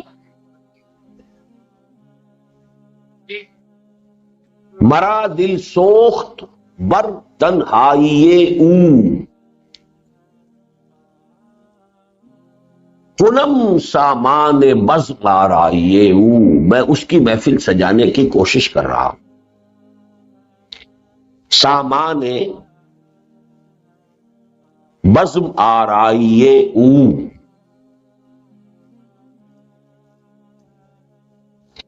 مثال دانا می کارم خودی را،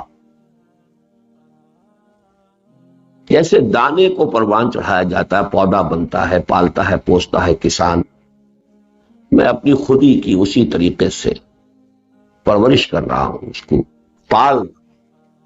مثال دانا می کارم خودی را، برائے او نگہدارم خودی را، میں اس کے لیے اپنی اس خودی کو، اس کی حفاظت کر رہا ہوں. وہ خودی پھر سمجھ لی، وہ انا ہوں، یعنی یہ کہ آپ کا فزیکل بینگ ہے، اینیمل بینگ ہے، یہ اس عالم خلق کی شے ہے. دوسرا ہے اصل میں کہ جو ایٹرنل ایلیمنٹ ہے اور جو ہمیشہ کی چیز ہے. برائے او نگہدارم، نگہدار کہتے ہیں جو حفاظت کر رہا ہو، نگہدارم خودی را. اب آئیے پروگرام کا دوسرا حصہ. دو ہم نے گنے تھے نا، ایک تو یہ کہ اس کو تقویت دیجئے روح کو، اس کا ذریعہ کیا ہے؟ ایک نظم ذکر، الذکر قرآن، طبعاً صلاۃ اور اذکار مسنونہ. اسی سے پھر ایمان کی گہرائی ہوتی چلی جائے گی. قرآن کے ساتھ ہوگا یہ ذکر کی تو گہرائی کے ساتھ گہرائی بھی ہوگی، اور ایمان کی اسی شدت کا، گہرائی کا نام احسان ہے، جہاں وہ یقین اس درجے پہنچ جائے کانک تراہ. اب دوسرا ایلیمنٹ کیا تھا؟ تہذیب و تزکیہ نفس. اس کا کیا طریقہ ہو؟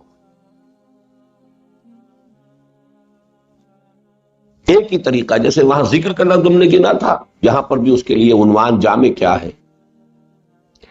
مخالفت نفس کی ریاضتیں. ریاضت کسے کہتے ہیں؟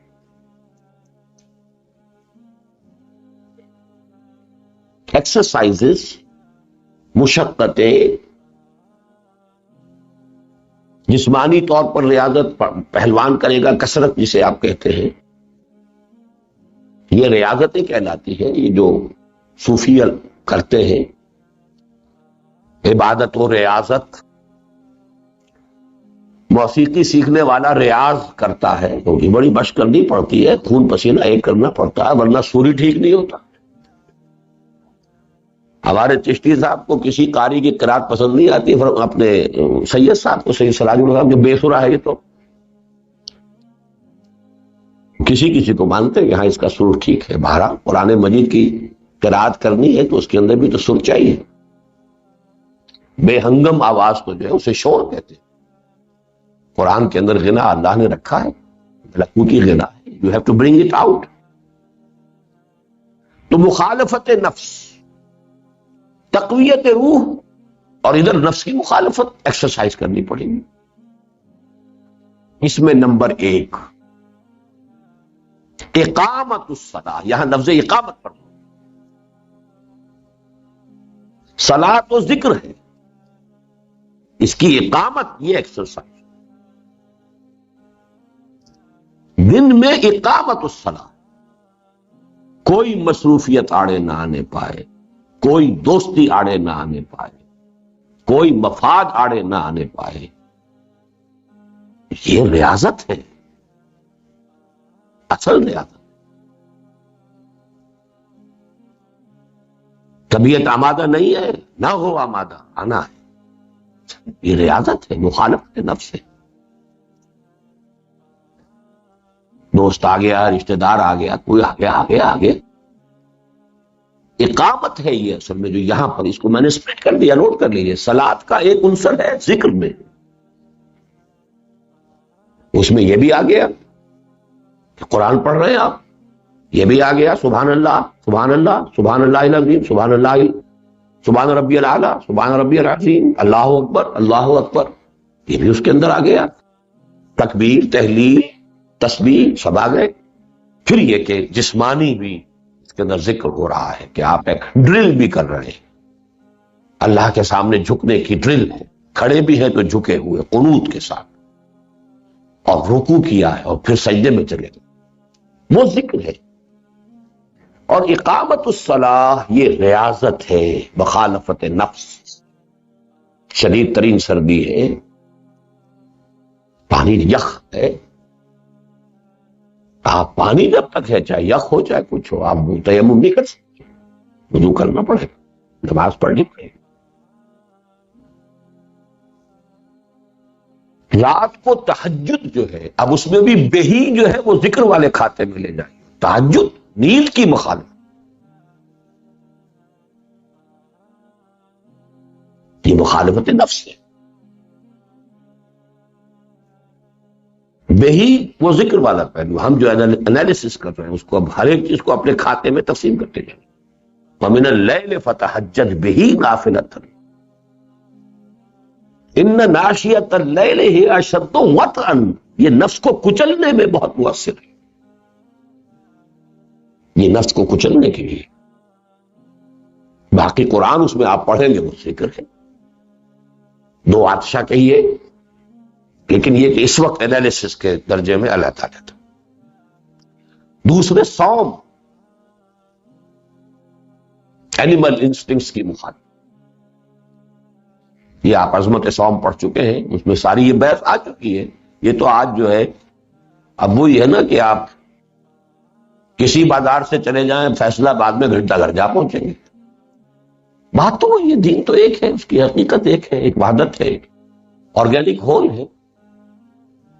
باتیں تو وہی ہیں، نئے عنوان سے ہیں، نئی ترتیب سے ہیں، نئے حوالے سے ہیں.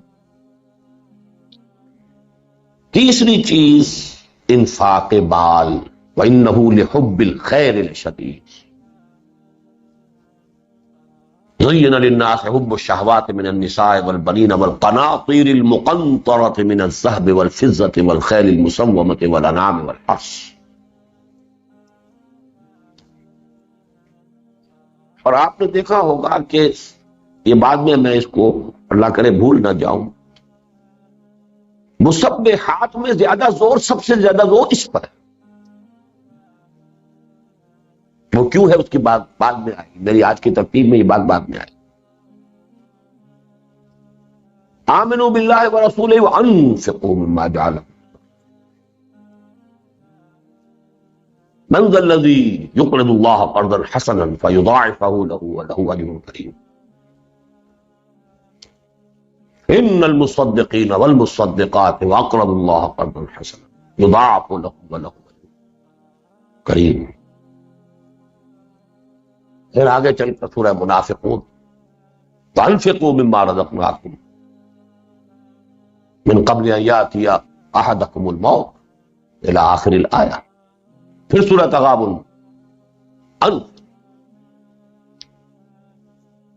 اس کی ایک خاص سبب ہے، لیکن میں نے اس وقت یہاں اس کو تیسرے نمبر پر رکھا ہے.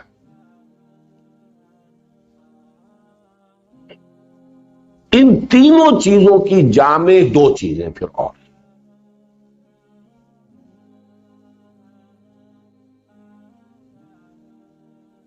اب یہ شاید میں پہلی مرتبہ اس طرح کی کیٹیگورائزیشن کر رہا ہوں. آج بیٹھ کر میں نے صبح سے یہ نوٹس بنائے ہیں، تو پھر خود اپنے ذہن کا جائزہ لے کر جائزہ بھی لیا، تجزیہ بھی کیا. تین چیزیں یہ تو تینوں ہر حال میں ہیں. اب دو کیفیتیں ہو سکتی ہیں خارج کی، ماحول کی. یا تو دین غالب ہے، اسلامی ریاست قائم ہے، تو اب تینوں چیزوں کی اضافی جامع چیز ہے حج۔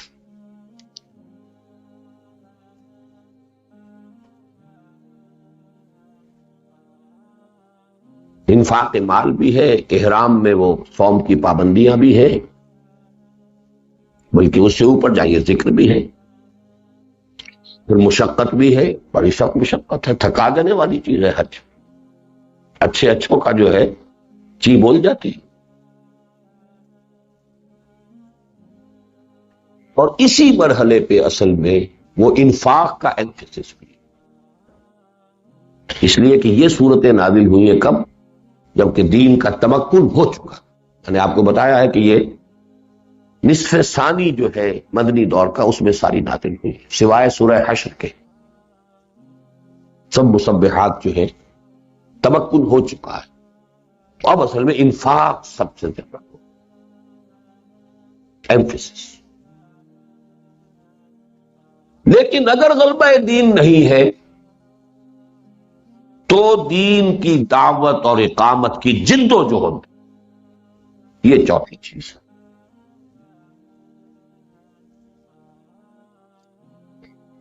اس میں پھر آپ دیکھیں گے چاروں اعتبارات سے مخالفت نفس ہے،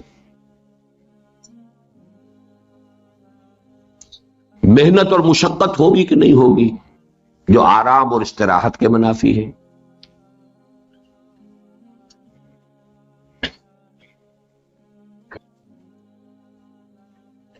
تہمت اور ملامت ہوگی کہ نہیں، جو عزت نفس کے منافی ہے، تحسین و تعریف ہو تو نفس موٹا ہوتا ہے۔ کیا تم اسلام کی دعوت دے رہے، تم اپنا حال تو دیکھو، تمہارا یہ کردار ہے، تمہارے اندر یہ ہے، کوئی دو باتیں صحیح کہیں گے تو چار باتیں غلط بھی کہیں گے۔ اب دیکھیے یہ وہ ضرورت ہے جس کے لیے صوفیہ کے طبقے نے باقاعدہ ملامتیہ فرقہ ایجاد کیا۔ یہ بھی مجاہدہ نفس کے خلاف مجاہدے کی ایک شکل کہ لوگ مجھے حقیر سمجھے، مجھے گالیاں دیں، مجھے فاسق و فاجر کہیں، یہ فرقہ ملامت ہے، اس لیے تو تھا۔ آپ آئیے حق کی دعوت دیجئے۔ محمد الرسول اللہ جیسے شخص کو بھی کہا گیا پاگل ہے، دماغ خراب ہے، ان ھذا لشیء یراد، مقصد ہے ان کا he wants some domination، ان ھذا لشیء یراد، یہی ہے نا،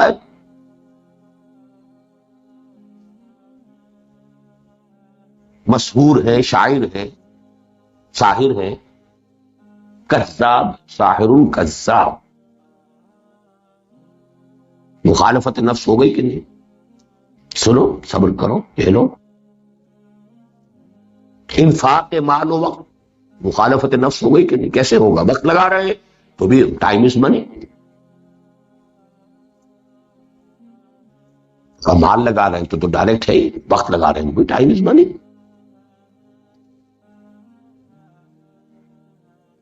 اپنی اور اپنی آل اولاد کی جانوں کے لیے اندیشے، آفات اور خطرات کا رسک لیں گے کہ نہیں لیں گے؟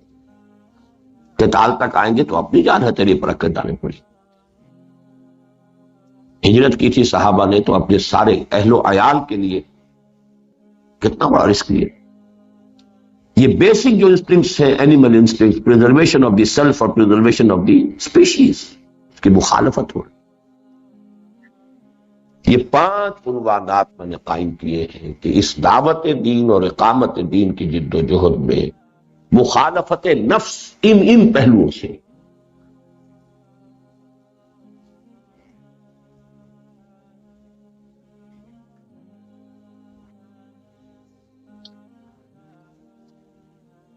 یہ تو جو سلوک محمدی ہے صلی اللہ علیہ وسلم، اس کی مثبت و منفی دونوں اعتبارات سے تکمیل ہو۔ مثبت ذکر، جس سے تجلیہ روح ہوگا، تحریر روح بمانی اس کو کرم کر، حرارت، اور منفی نفس کی مخالفت، یا باغی الخیر اقبل، آگے بڑھو، یا باغی شر ادبر، اس کو دباؤ اٹھاؤ، یہی ہوگا، اور تو کوئی کام ہو ہی نہیں سکتا۔ لیکن اب یہاں نوٹ کیجئے، اس جہاد کا جو اصل ہدف ہے وہ تو ہماری اس گفتگو میں آ چکا، اپنی پیوریفیکیشن ہے۔ اپنے نفس کی جب آپ نے مخالفت کی، آپ کی روح کو پھر وہی flight of the alone to the alone, تبھی تو ہوگی۔ اضافی حکمت اس میں کیا ہے؟ یہاں وہ اجتماعیت آتی ہے۔ اس جہاد کا ہدف ہے نظام عدل و قسط کا قیام، تاکہ زیادہ سے زیادہ تعداد میں انسانوں کے لیے اس سلوک کی راہ کو اختیار کرنا ممکن ہو سکے۔ کس قدر خود غرضی ہے کہ ایک آدمی 40 برس اس نے لگا دیے اپنے جنگلوں کے اندر، وہ اپنے آپ کو رگڑ رہا ہے، مانج رہا ہے، رگڑ رہا ہے، مانج رہا ہے، رگڑ رہا ہے، مانج رہا ہے۔ کروڑوں انسان جو ہے وہ ظلم کی چکیوں تلے پس رہے ہیں، انہیں موقع ہی نہیں اس کا کہ وہ کبھی کوئی اعلیٰ خیال ان کے حاشیہ خیال میں گزر سکے۔ یہ بڑی خود غرضی ہے۔ اپنے آپ کو اپنے نفس کی اسر و اغلال سے آزاد کرو، لوگوں کو بھی تو ظلم اور استحصال کے اسر و اغلال سے آزاد کرو تاکہ وہ بھی آگے بڑھ سکیں۔ کیسے بڑھیں گے؟ کسے؟ یہ تزکیہ نفس کے حوالے سے یہ ہے وہ حکمت در حقیقت کہ ہمارے دین میں، اور یہ مضمون وہ ہے کہ جو میرا مقصد بعثت محمد صلی اللہ علیہ وسلم والے میں 2 چیپٹر میں واضح ہوا ہے۔ اور چونکہ یہ دور وہ آ رہا تھا، حضور اس دور کے فاتح تھے کہ جس میں نظام کی اہمیت اور نظام کی گرفت جو ہے افراد کے اوپر فیصلہ کن ہو رہی تھی۔ اس سے پہلے نظام کی یہ گرفت نہیں تھی۔ انڈیویجولز ور مور فری، مور آٹونومس۔ اب رفتہ رفتہ یہ نظام تو آپ ورلڈ آرڈر کی طرف جا رہے ہیں نا، لیکن جس وقت سے کہ دنیا کے اندر مملکت اور امپائرز کا وجود ہو گیا تھا، در حقیقت نظام کے بندروں میں جکڑے گئے لوگ۔ The great majority of people حیوانوں کی طرح کام کر رہے ہیں، لڈو اونٹوں کی طرح کام کر رہے ہیں، اولوؤں کے بیلوں کی طرح کام کر رہے ہیں، اور اے فیو بیٹھے ہوئے ایرسٹوکریٹس، جاگیردار بادشاہ، ان کے منظور نظر۔ ارسطو جی ہے وہ بھی تو تعلیم جو ہے سکندری کو ملے گا۔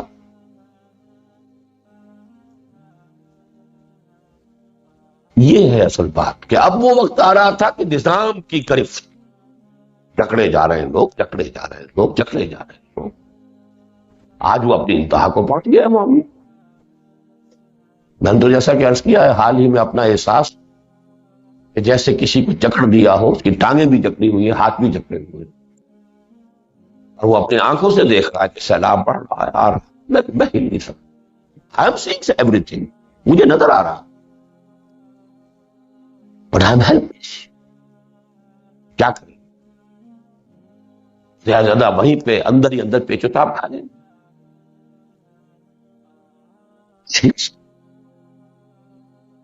یہ ہے اصل میں حکمت اس کی۔ وضع الاسر والاغلال، ایکسپلائٹیشن، ریپریشن، ڈسکریمنیشن، سیاسی سطح پر ریپریشن، معاشی سطح پر ایکسپلائٹیشن، سماجی سطح پر ڈسکریمنیشن، یو آر لو، میں ہوں اونچا اعلی، اس سب کا خاتمہ۔ اسی لیے حضور کی حدیث نوٹ کیجئے، کاد الفقر ان یکون کفرا۔ فقر، احتیاج، افلاس انسان کو کفر تک پہنچا، غافل تو بنا دیتے، غافل۔ غالب الفیض کا یہ شعر ہے، دنیا نے تیری یاد سے بیگانہ کر دیا، تو اس سے بھی فریب ہے غم روزگار کے، اور اصل میں تو حکیمانہ قول شاہ ولی اللہ کا ہے کہ جس معاشرے میں تقسیم دولت کا نظام غیر منصفانہ ہے، یہ دو دھاری تلوار ہے، ایک طرف دولت کے انبار لگتے ہیں تو وہاں عیاشی ہوگی، بدماشیاں ہوں گی، خرمستیاں ہوں گی، نفس خوب کھل کے کھیلے گا، دوسری طرف احتیاج ہوگی، انسانوں کی عظیم اکثریت وہ بار برداری کے حیوانات کے مانند گولوں کے بیل بن کر رہ گئے، وہ بھی محروم، یہ بھی محروم۔ اچھا اب ذرا اس کو اس فلسفے کے اعتبار سے اسی میں ٹانک لیجیے، اسی کا نام ہے وہ خدمت خلق کی تیسری۔ خدمت خلق بھوکے کو کھانا کھلانا بھی انفرادی سطح پر وہ خدمت خلق ہے، وہ نہیں ہوگی تو واقعتاً یہ ہے کہ ایک داعی کی زندگی جو ہے اس کی دعوت لوگوں تک نہیں پہنچے گی۔ نمبر دو، خدمت خلق ایمان کے حوالے سے ہے، لوگوں کی عاقبت سنوارنے کی کوشش، دعوت ادھر، اس سے بڑی خدمت کوئی نہیں کہ ان کی ابدی زندگی سمجھ جائے۔ نمبر تین، خدمت خلق لوگوں کو اس ظالمانہ نظام کے ظلم و جبر و استحصال سے نجات دلانے کی کوشش۔ طریقت بجز خدمت خلق نیست، وہ شعر اپنی جگہ صحیح ہے، لیکن اگر اس کو سمجھ لیا جائے صرف پہلا درجہ تو پھر وہ در حقیقت وہ اپنے فہم کا قصور ہے، اپنا تصور پھر محدود رہے، لیکن صحیح بات ہے طریقت بجز خدمت خلق نیست بتسبیح و سجادہ و دل نیست۔ لیکن اب آئیے اسی فلسفے کے اعتبار سے جو ہم چل رہے ہیں آج، تصوف کے جو مقاصد ہم نے معین کیے تھے اس میں اس ساری ایکسرسائز کا حاصل کیا ہے؟ اس ٹرمینالوجی تزکیہ نفس، تہذیب نفس، سیلف کنٹرول، اس کا حاصل کیا ہے؟ تصفیہ قلب۔ کیوں؟ قلب پر زنگ آتا ہی غلط کاموں سے ہے،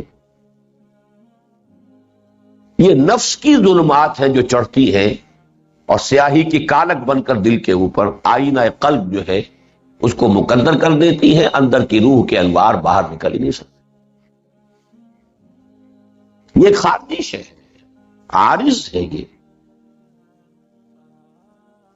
عارضہ ہے، بیماری ہے یہ۔ ان هذه القلوب لتسطع كما يسطع الحديد اذا اصابه الماء، اوپر پانی پڑے گا تو زنگ آئے گا، یہ نیچے سے گناہوں کا آ رہا ہے کہ جس نے اس دل کے اس سٹیل کو، اس تیغ براں کہیے تو اس کو اس پر زنگ لگا دیا۔ کلا بل ران علی قلوبہم ما كانوا یکسبون، ان کے دلوں کے اوپر جو زنگ آ گیا ہے در حقیقت وہ ان کے اعمال بد کی وجہ سے۔ اعمال صحیح ہو جائیں گے، تزکیہ نفس ہو جائے گا، آپ کنٹین کر لیں گے نفس کو اس کی اپنی حدود کے اندر، تو اوپر کا زنگ اتر جائے گا۔ تو وہ ایک طرف ذکر الہی ہو رہا ہے تصفیہ اور تجلیہ قلب کے لیے، اور ایک طرف یہ کہ تزکیہ نفس ہوا، حاصل جو ہے قلب، ورنہ اصل شے اندر روح ہے۔ قلب کو تو ہم نے جیسا کہا یا تو یوں سمجھیے کہ وہ ان دونوں کے مابین یا ادھر یا ادھر، یا تو اس تشبیہ سے سمجھیے کہ ہاتھ میں اس کے ہے کہ ڈنڈی یوں کرے گا یا یوں کرے گا، یہ اس کا ہے، تو منبع ارادہ اس کو مانتے ہیں کہ قلب ہے۔ دوسرا یہ کہ وہ ایک آئینہ ہے جس کے اندر وہ جو سورہ نور کی جو تمثیل ہے اس کے حوالے سے اندر تو ہے، لالٹین کی چمنی جو ہے اس کے اوپر دھواں آ گیا تو اندر جو وہ ہے شعلہ موجود ہے، لیکن یہ کہ اس کی روشنی باہر نہیں آ سکتی۔ یہ زیادہ جیسے نقطۃ سودا، سیاہ داغ پڑ جاتا ہے جب کوئی شخص گناہ کرتا ہے، گناہ کرتا رہتا ہے، داغ پر داغ، داغ پر داغ پڑتے پڑتے یہاں تک کہ وہ پورا اس کے اوپر شقاوت طاری ہو جاتی ہے۔ جیسے کہ ایک حدیث میں مجھے اس کا متن مل نہیں رہا ہے آج کل، لیکن یقین کے ساتھ کہہ سکتا ہوں کہ اس حدیث میں یہ الفاظ ہے کہ حضور نے پھر اپنی مٹھی بند کر کے فرمایا ایسے دل بند ہو جائے۔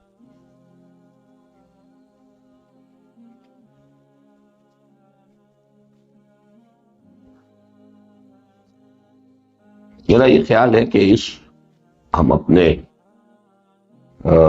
سیشن کو یہاں ختم کر دیں. چند منٹ ہیں ابھی، اگر آپ اس حصے سے متعلق کوئی سوال کرنا چاہیں جو بہت متعلق ہے. Crisp question. جی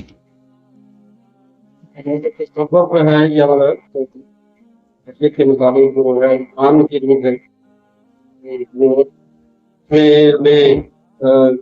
معانیت کا عام کی شخصیت نکلتی ہے. کے حقائق جو سامنے آتے ہیں اس کے ذریعے سے بھی کہانی کرتی ہے. جی ہاں، یہ میں اصل میں آگے بیان کروں. اپنے حسن سلوک کی بات میں بھی حسن سلوک کے زیادہ وہ خدمت خلق کا وہ گوشہ ہو گیا نا، وہ ٹھیک ہے. لیکن احسان جس کو اصطلاح کہا گیا ہے دین کی، وہ دوسروں کے ساتھ حسن سلوک نہیں ہے. اپنے دین میں حسن پیدا کرنا. آپ کی دینی زندگی جو ہے ایک حسین اور حقیقتاً بہت صحیح، اور وہ جو مطلوب ہونی چاہیے اس کے اندر حسن و جمال کی کیفیت، اس کو پیدا کرنا، یہ احسان. اور اس کا تعلق ایمان کی اس شدت اور اس گہرائی سے ہے کہ یقین اس درجے پہنچ چکا. کے بعد بھی کافی غیر مسلم جاتے مسلمان تھے کے بعد حسن سلوک کا جو تھے، اس کی نفی کس نے کی ہے؟ یہ تو یقیناً حسن سلوک جو میں نے آخری بات جو کہی ہے کہ بھوکے کو کھانا کھلانا، اور یہ تو ایک شخص کی انفرادی دعوت کے لیے، اس کے مؤثر ہونے کے لیے لازم. خود حضور صلی اللہ علیہ وسلم کی شخصیت مبارکہ میں جب تک وحی کا آغاز نہیں ہوا، اس وقت تک یہی پہلی منزل جو تھی وہ حسن سلوک کی یا خدمت خلق کی، وہ بتمام و کمال موجود تھی. اسی لیے جب پہلی وحی آئی ہے تشریف رکھیے تو، اور حضور جو ہے بہت اس کے جو اثرات تھے، تو آپ لرزتے ہوئے آئے ہیں، پسینے سے شرابور تھے، اور آپ نے کہا زملونی زملونی، مجھے کمبل اٹھا دو، اڑا دو. اور پھر یہ الفاظ بھی نکل گئے آپ کی زبان مبارک سے، خشیت علی نفسی، مجھے تو اپنی جان کا خوف ہے. یہ کیا ہو رہا ہے، کیا ہو رہا ہے، اور کیا ہوگا، کیا ذمہ داری آنے والی ہے. جس پر پھر حضرت خدیجہ الکبریٰ رضی اللہ تعالی عنہا نے تسلی نہیں الفاظ میں دی تھی. آپ گھبرائے تھی، آپ اللہ آپ کو ضائع نہیں کرے گا، آپ یتیموں کی سرپرستی کرتے ہیں، بیواؤں کی خبرگیری کرتے ہیں، غریبوں کو کھانا کھلاتے ہیں، مسافروں کی مہمان نوازی کرتے ہیں. تو وہ آپ کے کردار کا رخ ہے. یہی رخ حضرت ابوبکر صدیق کی شخصیت میں تھا. ابن الدغنا نے یہی الفاظ کہے تھے جب ہجرت حبشہ کے لیے حضرت ابوبکر بھی نکل کھڑے ہوئے تھے. تو اس وقت جو ہے پھر وہ ابن دغنا ملا ہے راستے میں، کہا چلے کہ میں جا رہا ہوں اس لیے کہ مجھے یہ قوم جو ہے خدا واحد کی پرستش نہیں کرنے دیتی. انہیں کیسے، we can't afford to lose you, تم جیسا چاہو، تم تو غریبوں کی خبرگیری کرتے ہو، یتیموں کی سرپرستی کرتے ہو. وہی الفاظ، بالکل وہی عکس کامل. تو یہ چیز تو ہے اس سطح پر. جی جی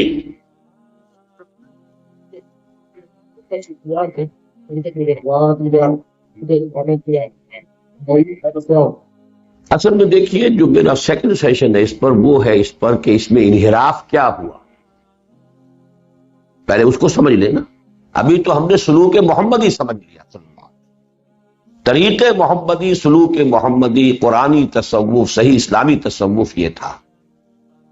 اس کے بعد انحراف کیا ہوا، کیوں ہوا، جب تک وہ بحث نہ ہو جائے اس وقت تک جو ہے اس سوال کا جواب جو ہے قبل از وقت.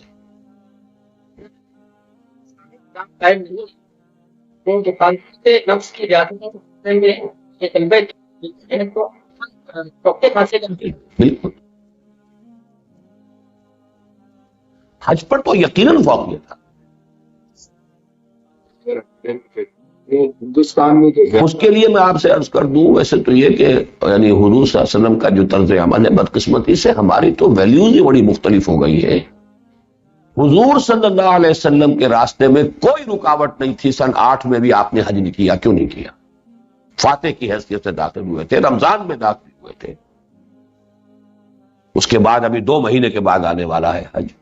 اس کے بعد بھی مہینہ 1.5 مہینہ اور لگ گیا ہے وہاں تب معاشرہ طائف کے اندر. اب تو گویا کہ حج کے دن تھے تقریباً سب کے، جبکہ آپ وہاں سے واپس آ گئے، حج نہیں کیا. سن 9 میں پھر نہیں کیا. حضرت ابوبکر کی عمارت میں قافلہ بھیج دیا. سن 10 میں کیا، ایک ہی کیا. تو ہر شے کی ایک جو آپ کو نسبت و تناسب جو ہے ہمیشہ تمام اجزاء کو سامنے رکھ کر پھر اس کے اندر ریشو پروپورشن کو دیکھنا ہوگا، اور فریم آف ریفرنس ہوگا سیرت النبی صلی اللہ علیہ وسلم. کس چیز کی کیا قدر و قیمت، ریلیٹو امپورٹنس کس کی کیا ہے. یہاں تو اب یہ ہے نا الٹی جو ہو گئی ہے، حرام سے کمائے جاؤ، ہر سال حج کیے جاؤ، ہر رمضان میں عمرہ کیے جاؤ، باقی نہ دین سے غرض نہ دین کی جد و جہد سے غرض.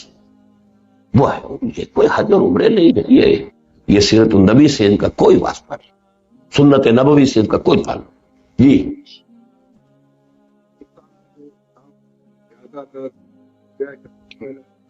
میری اس گفتگو سے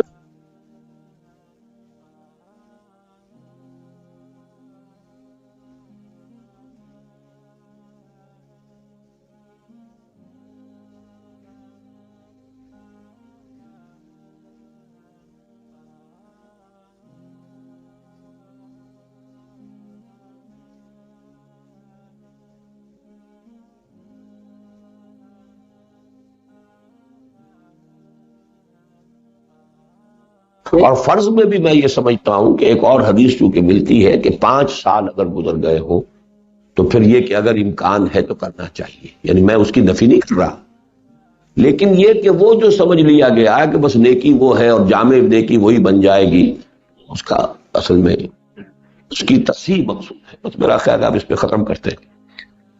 سبحانک اللہم و بحمدک نشہد ان لا الہ الا انت نستغفرک و نتوب الیک.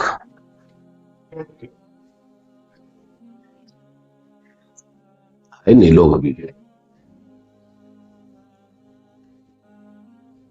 قرآن اور سنت کی جو اصطلاح ہے احسان،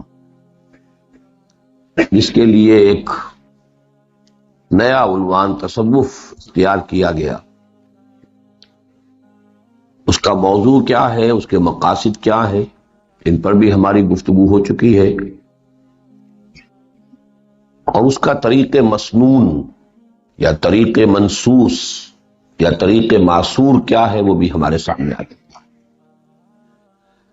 اب ہم آگے پڑھ رہے ہیں کہ اس طریقے سے انحراف کیا ہوا اور کیوں ہوا. ہوئی تاخیر تو کچھ باعث سے تاخیر بھی تھا، کوئی اسباب ہوتے ہیں. انہیں بھی میں 2 عنوانات کے تحت ہی بیان کرنا چاہتا ہوں. جیسا کہ ہم نے دیکھا کہ اصل میں اس کے لیے جو طریقہ ہے وہ بھی 2 حصوں پر مشتمل تھا.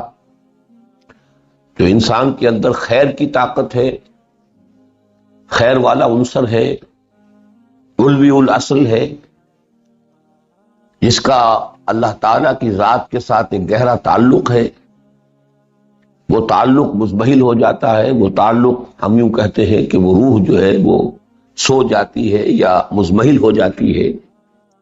ایک تو یہ کہ اس کو ایکٹیویٹ کیا جائے، اس کے اندر نئی حرارت اور نئی قوت پیدا کی جائے، اور دوسرے جو اس کی مخالف قوت ہے، داعیات نفسانی کو دبایا جائے، کنٹرول میں لایا جائے، تہذیب و تزکیہ نفس، جس کے نتیجے میں تصفیہ قلب بھی خود بخود حاصل ہو جاتا ہے. اسی طریقے سے جو انحراف ہوا ہے اس میں پہلا انحراف یہ ہے کہ ذکر کا مرکز و محور اور مبنی و مدار قرآن نہیں رہا، اس کی بجائے رفتہ رفتہ نئے ایجاد کردہ اوراد و اذکار رائج ہوتے چلے گئے. اس کو ایکسینٹریسٹی کہیں، اصل مرکز سے کسی شے کا ہٹ جانا. فلکرم بدل گیا، ایکسس اور ہو گیا. یہ اہم سبب ہے انحراف کا. کیوں ہوا؟ اس کے اسباب پھر بہت طویل ہیں. اس کا ایک سبب تو جس پر میں نے گفتگو کی ہے کہ جو فطری تھا، طبعی تھا، اور کسی صورت میں بھی اسے روکا نہیں جا سکتا تھا، انیویٹیبل تھا. اس حد تک ہم اسے کنڈون کرنے پر مجبور ہیں. اس سبب پر میں نے گفتگو کی ہے اپنی ایک نہایت مختصر لیکن نہایت جامع اپنی تحریر میں، جو کل 6 صفحات کی ہے، اور دعوت رجوع القرآن کا منظر اور پس منظر والے کتاب میں وہ شامل ہے۔ قرآن اور جہاد، کہ ہمارے جو دین کا عہد اول ہے اس میں اہم ترین حقیقتیں یہ دو تھی، قرآن اور جہاد۔ اور مرد مومن کی شخصیت کا جو معنوی حیولہ انسان کے ذہن میں ابھرتا ہے وہ ہے کہ ایک ہاتھ میں قرآن، دوسری میں تلوار۔ قرآن سے ایمان اور ایمان کا ظہور پھر لازمی جہاد۔ لیکن جب اسلام دعوت و تحریک کے مرحلے سے گزر کر سلطنت و ریاست کے مرحلے میں داخل ہو گیا تو naturally, انیویٹیبلی، logically there was a shift of emphasis. اب ارتکاز قانون پر زیادہ ہے، اسلام پر زیادہ ہے، ایمان پر اتنا نہیں ہے۔ قانون پر زیادہ ہے، حقیقت پر اتنا نہیں ہے، اس لیے کہ ریاست، قانون، شہریت کی بنیاد اسلام ہے، ایمان تو ہے ہی نہیں۔ یہ ریاست اور مملکت کے دور میں داخل ہونے کا یہ تو منطقی نتیجہ ہے۔ یوں سمجھیے کہ جیسے جوانی کے بعد بڑھاپا آتا ہی آتا، اس درجے میں شفٹ آف ایمفیسس ہوا ہے۔ یہ تحریر میری، جسے میں اپنی عزیز ترین تحریروں میں سے سمجھتا ہوں، مختصر ترین بھی ہے اور عزیز ترین بھی، ان میں سے ایک ہے۔ لیکن یہ کہ اس پر ابھی حال ہی میں ہمارا جو 1 ایئر کورس اس وقت ہو رہا ہے، اس میں میں نے 2 نشستوں میں اس کی وضاحت کی ہے۔ 4 گھنٹے کے آڈیو ویڈیو اس 6 صفحے کی تحریر پر اب اویلیبل ہے۔ تو میں اب اس میں یہاں پر وقت زیادہ صرف نہیں کرنا چاہتا۔ آڈیوز بھی ہیں، ویڈیوز بھی ہیں، تفصیل سے ان کو سمجھنے کی ضرورت ہے، اس لیے کہ اس کا ایک نتیجہ نکلتا ہے کہ ہم اپنے کچھ اسلاف کے بارے میں انحراف عن القرآن کا الزام ان پر جس شدت کے ساتھ اپنے ذہنوں میں لگا بیٹھیں گے، اتنی ہی شدت سے ان سے ذہنی و قلبی بوجھ پیدا ہو جائے گا، اور یہ بہت بڑا لاس ہے، پرسنل، ذاتی سطح پر بہت بڑا نقصان ہے۔ اگرچہ اس کے کچھ ثانوی اثرات بھی ہیں، اس کے کچھ الزامات آتے بھی ہیں، لیکن میں نے اس میں گفتگو کی ہے صرف اس بات پر کہ جو بالکل نیچرل ہے، جیسے جوانی کے بعد بڑھاپا۔ تو ایک شفٹ آف ایمفیسس ہوا ہے، جہاد کے اندر بھی ہوا ہے، وہ میں بعد میں تذکرہ کروں گا، لیکن ایمان کا جو زور ایمان پر تھا وہ اب اصل میں اسلام پر۔ اسلام میں ظواہر، بظاہر، قانون، فقہ، اس کی اہمیت ہوتی چلی گئی، فقہ اور حدیث پر زیادہ زور ہوتا چلا گیا، قرآن مجید رفتہ رفتہ فوکس آف اٹینشن نہیں رہا، اس لیے کہ اب تو قانون کی ضرورت ہے زیادہ۔ اس حوالے سے اب میں اس میں زیادہ وقت نہیں لے رہا، جیسا کہ میں نے عرض کیا ہے، اس کو آپ تفصیل سے اور ضرور دیکھیے۔ ان کو آپ سمجھیے کہ ہمارے اس دانشگاہ مسائل حکمت کے ضمیمے کے طور پر چند چیزیں جو میں نے آپ کو مختلف مواقع پر جن کا حوالہ دیا ہے، تو آپ سمجھیے کہ آپ کا اس میں شمولیت اور شرکت کا معاملہ ادھورا رہ جائے گا اگر ان چیزوں کا جلد از جلد پہلی فرصت میں آپ نے، چاہے پہلے پڑھی بھی ہو، لیکن مغالطے میں نہ رہیں کہ پڑھی ہے، بلکہ یہ کہ انہیں دوبارہ پڑھیں۔ البتہ اس میں کچھ ثانوی اثرات بھی ہیں، اور اس میں کچھ لوگوں نے جان بوجھ کر بھی ایسا کیا۔ ہمارے ہاں دور ملوکیت آیا ہے، جب جاگیرداری آئی ہے، جب دولت پرستی آئی ہے، تو ان طبقات کی شعوری کوشش بھی تھی کہ لوگوں کے سامنے قرآن نہ رہے۔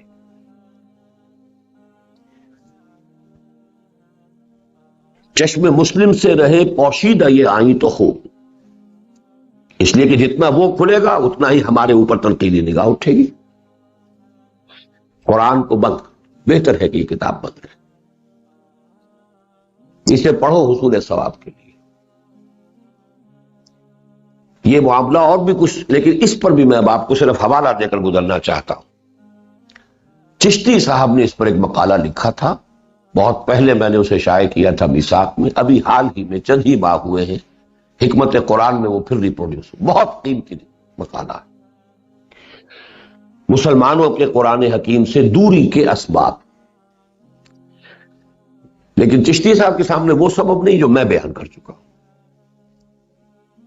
وہ میرے نزدیک زیادہ بنیادی اہمیت کا حامل ہے۔ اس سے یہ ہے کہ وہ بعد اور وہ جو دوری ہے اس میں بہت بڑی کمی واقع ہو جاتی ہے کہ ایک اصل جو ہے، ایک عمل کا آغاز ہوا ہے ایک فطری قانون فطرت اور قانون طبی کے نتیجے میں، اس کے بعد پھر اس میں اضافے بھی ہو گئے ہیں۔ کچھ تو ہوتے بھی ہیں الفت میں جنوں کے آثار، اور کچھ لوگ بھی دیوانہ بنا لیتے ہیں، لیکن کوئی نہ کوئی بات ہوتی ہے تو ہی اس کے اوپر پھر ردے چڑھ سکتے ہیں۔ تو ان دونوں چیزوں کو ذہن میں رکھیے۔ جہاں تک ان اذکار و اوراد کا تعلق ہے، اس کے بارے میں ہمارے اہل تصوف کا کہنا یہ ہے کہ یہ اجتہاد کے درجے، وہ مانتے ہیں کہ یہ ہمارے طریقہ ہائے ذکر، یہ اس کے تمام جو بھی ہم نے مختلف سلسلے بنائے ہیں، پھر یہ کہ اس کے اندر جیسے ہندو یوگیوں کے اندر آسن ہوتے ہیں، ایسے بیٹھو، اس طرح بیٹھو اور اس طریقے سے ضرب لگاؤ، یہ ساری طریقے مانتے ہیں کہ یہ مسنون نہیں ہے، اس کا کوئی تعلق کتاب و سنت سے نہیں۔ لیکن انہوں نے دلیل جو اپنے لیے اختیار کی ہے، ڈھال بنائی ہے اجتہاد کو، کہ جیسے اور چیزوں میں اجتہاد ہے ایسے ہی اجتہاد ہے۔ میں اسے تسلیم کرنے کو تیار نہیں ہے، اجتہاد کی ڈیفینیشن پر یہ چیزیں پوری نہیں اترتی، بلکہ یہ ایجاد و ابتداع کے دائرے میں آتی، اور وہ ہوا اسی لیے کہ جب وہ اصل ذکر سے ذرا ہٹے ہیں تو لامحالہ، جیسے کہ میں نے کہا تھا کہ ہر بدعت سنت کو جو ہے ڈسپلیس کرے گی، تو اگر کوئی صحیح چیز ہٹی ہے تو غلط چیز اس کی جگہ لے گی، یہ کانورس بھی اس کا صحیح ہے۔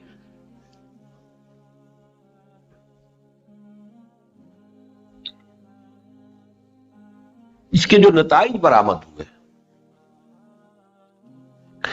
نمبر ایک تو یہ کہ ذکر کے یہ نئے اوراد اور طریقے اذکار یہ ایجاد کرنے پڑے، اس کا تذکرہ تو ہو گیا۔ نمبر دو یہ کہ اس کی مقدار میں شدت میں اضافہ کرنا۔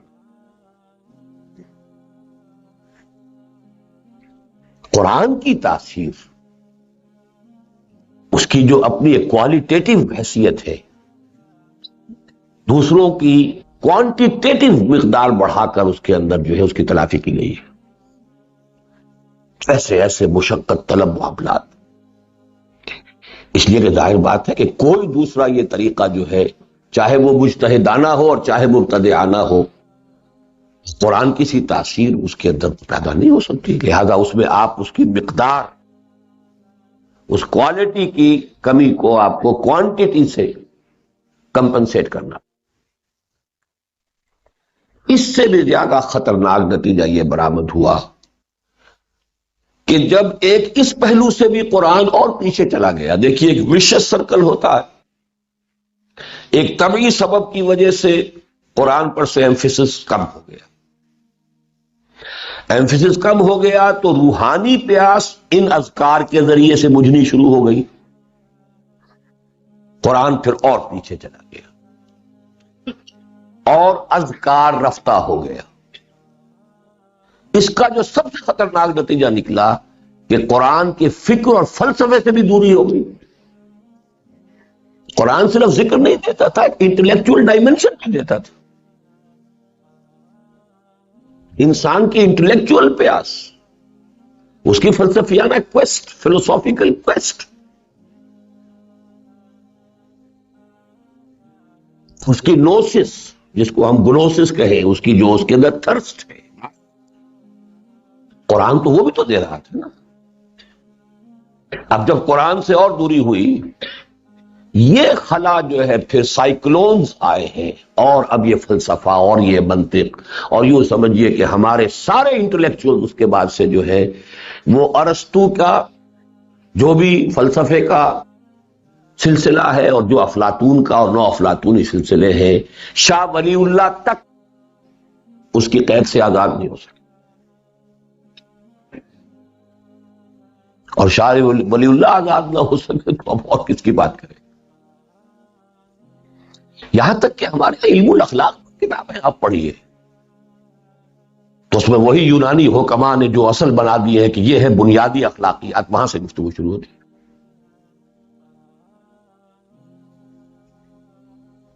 سارا ویکوم فل ہوا ہے، اور اس سے اب اور بہت وہی وشیش سرکل، قرآن سے اور دوری، قرآن سے اور دوری، قرآن سے اور دوری۔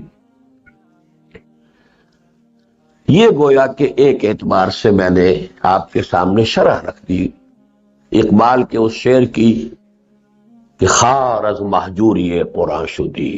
یہ قرآن سے دوری صرف اس معنی میں نہیں کہ پڑھنا چھوڑ دیا یا ماننا چھوڑ دیا، ماننا تو نہیں چھوڑا، پڑھنا بھی نہیں چھوڑا، تلاوت بھی ہوتی نہیں، قرآن کے ذریعے اپنی ذہنی اور فکری پیاس کو بجھانے کی کوشش، قرآن کے ذریعے اپنی روحانی ترقی کی کوشش، وَاجْعَلْهُ لِي إِمَامًا وَنُورًا وَهُدًى وَرَحْمَةً، اس حیثیت سے جو ہے تعلق منقطع ہوا ہے، نسبت ہماری ختم ہوئی ہے۔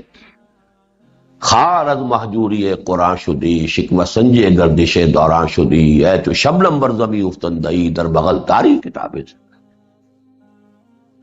واعظ بھی ہوا تو اب قرآن سے نہیں ہو رہا،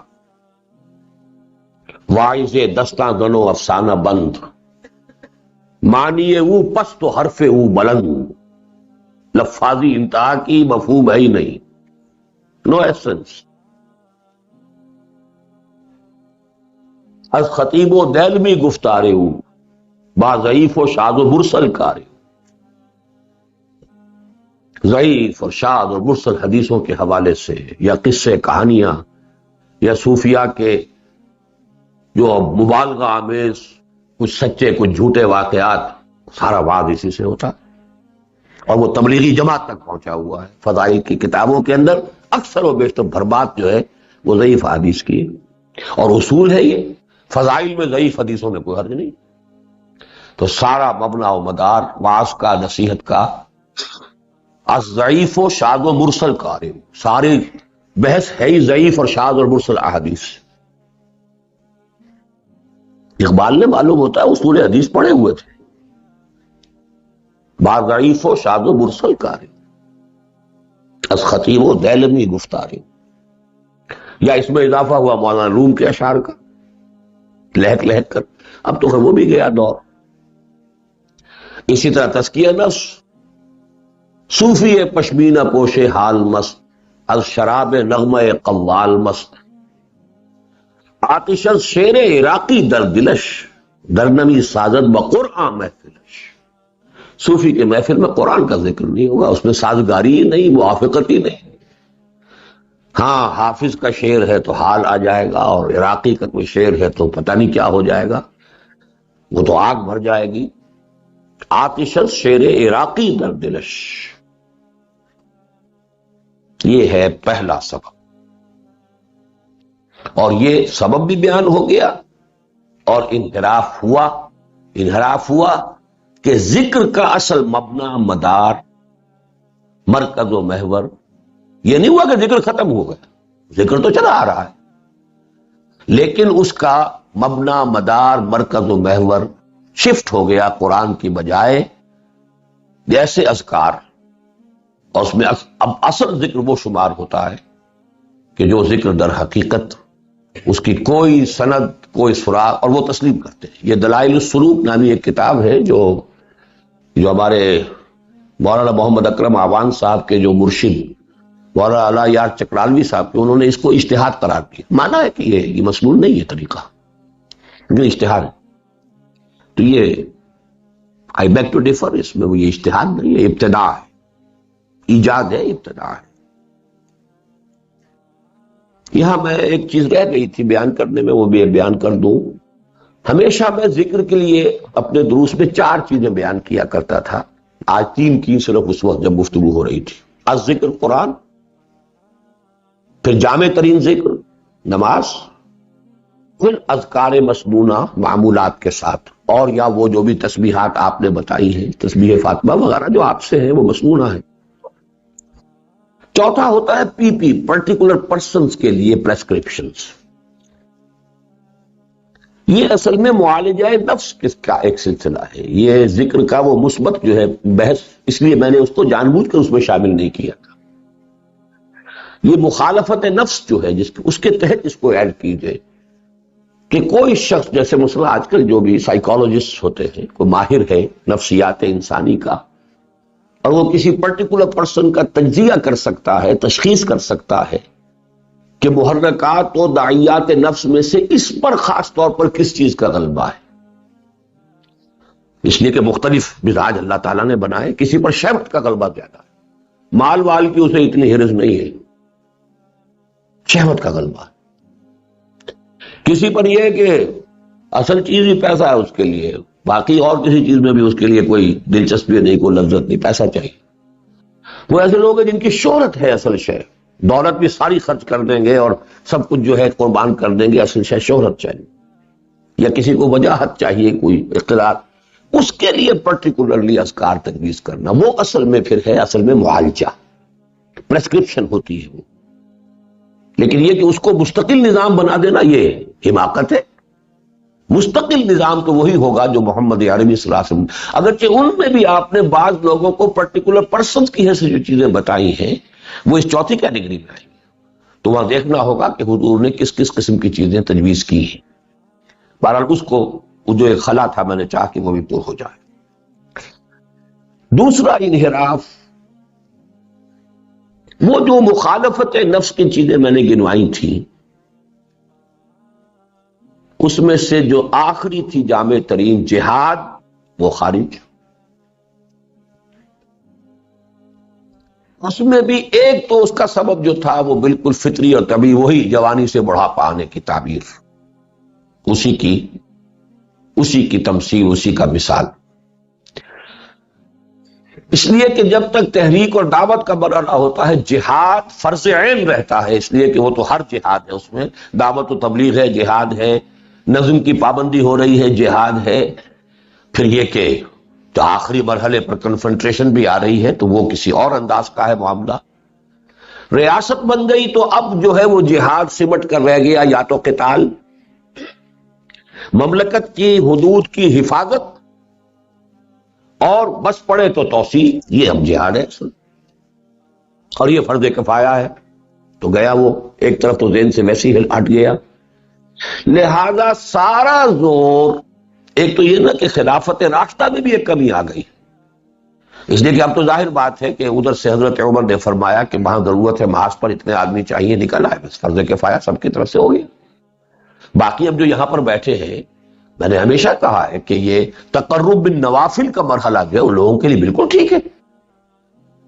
یہاں پر وہ اپنے نوافل کے ذریعے سے جو ہے وہ اور جتنا بھی تقرب حاصل کر سکے اللہ تعالیٰ کے ساتھ وہ کریں.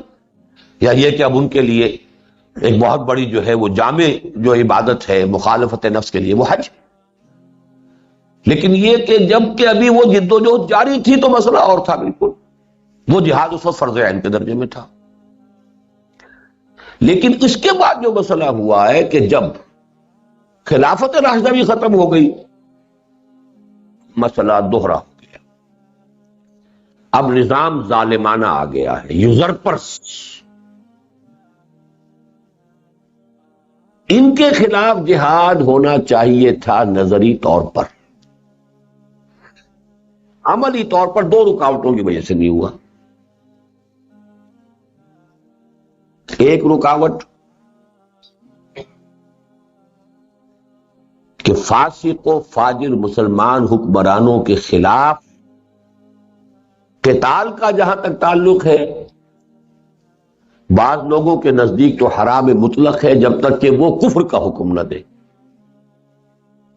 الا ان تروا کفرا بواحا عندکم فیہ من اللہ برہان. ہمارے ہاں کا جو خاص طور پر جو اہل حدیث مکتبہ فکر ہے وہ تو یہاں تک ہے. بعض احادیث ہے چونکہ ایسی، لہذا ان کا موقع اس پر قائم ہے. امام ابو حنیفہ رحمۃ اللہ علیہ نے بہرحال اس میں واقعتاً یہ مجتہدانہ بصیرت سے کام لیتے ہوئے اس کا دروازہ تو کھول دیا، لیکن شرط اس کی اتنی کڑی لگا دی کہ وہ تقریباً ناقابل حصول ہے.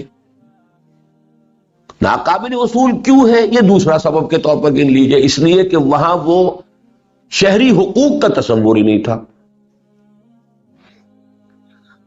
Right of expression, right of association, جب تک یہ دو رائٹس حاصل نہ ہو وہ قوت آئے گی کیسے؟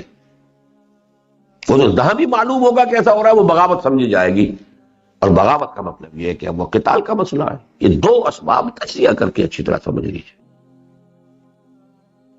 لہذا تزکیہ نفس کا جو یہ دوسرا عملی شعبہ تھا اہم ترین، جو کہ حضور صلی اللہ علیہ وسلم کے طریقہ تزکیہ میں اور طریقہ سلوک میں نہایت اہمیت کا حامل تھا. مخالفت نفس ہو رہی ہے، آپ مشقت جھیل رہے ہیں، آپ تکلیفیں جھیل رہے ہیں، آپ جو ہے اپنی جان و مال کے لیے 100 طرح کے رسک لے رہے ہیں، خطرات مول لے رہے ہیں، مال خرچ کر رہے ہیں، پیسہ خرچ کر رہے ہیں. یہ سب کچھ ہے، یہی تو مخالفت نفس ہے. اور نفس کو دبانا یہی گویا کہ اصل میں انسان کی اس روح کی ترقی کے لیے یہ دوسرا جو منفی پہلو ہے. اس کا اتنا بڑا شعبہ ڈیفنکٹ، وہ تو اوپر چھت ہے، چھت اس سے اوپر یہ درخت جا ہی نہیں سکتا.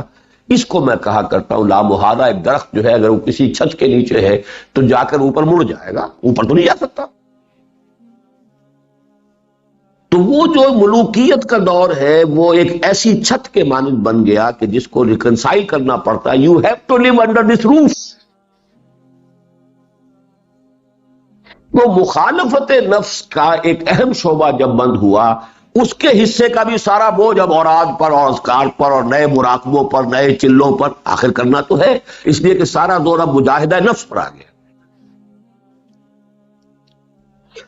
اس لیے بھی نئے سے نئے جو ریاضتیں اور نئے سے نئے مراقبے اور نئے سے نئے چلے اور سال ہا سال کی سیاحت اور جنگلوں میں جانا، ہوتے ہوتے اسلام میں بعین ہی رہبانیت والا رنگ پیدا، جس کے لیے کیٹیگوریکلی حضور نے کہا تھا کہ لا رہبانیت فی الاسلام، لا رہبانیت فی الاسلام الا جہاد فی سبیل اللہ، لا سیاحت فی الاسلام الا الصوم. یہ لیکن ہوتے ہوتے اب آپ صوفیاء کے قصے پڑھیے، 40 سال کی ریاضتیں ہوتی ہیں، وہ معلوم کتنی ریاضتیں، لمبی مشقت، اور ان میں وہ سب کچھ ہے. تجرد کی زندگی گزر رہی ہے، گھر گرستی کا ککیڑ مول لے کر کیسے کام کریں گے. اس کا سبب پھر نوٹ کر لیجیے. جہاد کا یعنی یہ دونوں چیزیں جو میں نے کہا تھا کہ صدر اول میں دو ہی حقیقتیں تھیں عظیم ترین، قرآن، جہاد. دونوں کو لنک کرنے والا ایمان، قرآن سے ایمان، ایمان سے جہاد. یہ دونوں ہی، ایک تو ان میں فطری اور طبعی طور پر جب اسلام دعوت و تحریک کے مرحلے سے گزر کر ریاست و سلطنت کے مرحلے میں آ گیا تو ایک تو شفٹ آف ایمفیسس لامحالہ ہو ہی گیا، ہونا ہی تھا. جہاد کا مفہوم بھی کچھ بدلا اور وہ ذکر کا معاملہ قرآن سے ہٹا. دونوں کا ویکوم جو ہوا کچھ نہ کچھ تو پر کرے گی، وہ اذکار کے وہ طریقے ہو گئے. اور یہاں ریاستیں جو ہیں، جہاد اس کے لیے ریاضتیں جو ہے غیر مسنون اور نہایت سخت، اس لیے کہ وہی مطلوب جو نتیجہ تھا کہ جو جہاد شامل ہوتا اس میں، پھر اس میں سارا زور جو ہے نفلی عبادتوں پر. ایک تو یہ کہ نئی سے نئی عبادتیں، نئے سے نئے مراقبے، نئے سے نئے چلے، لیکن یہ کہ پھر نفلی عبادتوں کے اوپر، وہ بھی نماز روزے کے اندر جو ہے سارا ایمفیسس تقرب بالنوافل، اس کا معاملہ بڑھتا چلا گیا. اور تقرب بالفرائض میں سے ایک اہم جو تھا ذریعہ کہ جہاد اور غلبہ دین کی جد و جہد، اس کا راستہ رک گیا.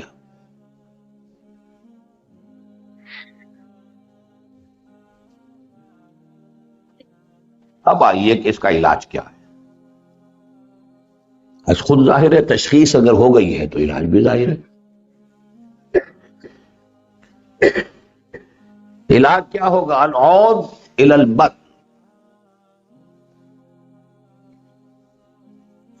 اب واپسی اختیار کی جائے اس شے کی طرف جو شروع میں تھی. اسی کا نام تجدید ہے، ریوائول ہے، رینائسنس ہے. تو العود الی البت، وہ بھی دو ہی ہوں گے، رجوع الی القرآن. وہ فلکرم جہاں سے ہٹا تھا اس کو صحیح جگہ پر لے آئیے.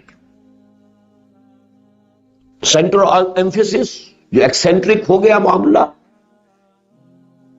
Restore it to its original and correct place. ایمان کی شدت یعنی گہرائی بھی اسی سے،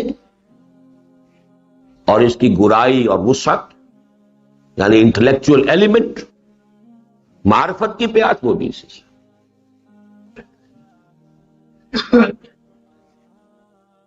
یہ چونکہ ہمارا ایک ایسا موضوع ہے جس پر نہ معلوم کتنی مرتبہ گفتگویں ہوئی ہیں، اس وقت صرف یوں سمجھیے کہ عنوانات قائم کر لینا کفایت کرتا ہے۔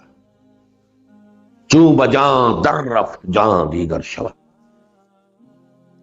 جہاں چو دیگر شد جہاں دیگر شود، کشتن ابلیس کار مشکل است، جہاں کی او گم اندر اعماق دل است، خوشترا باشد مسلمانش کنی کشتہ شمشیر قرآن۔ میں اقبال کا یوں ہی قائل نہیں ہوں،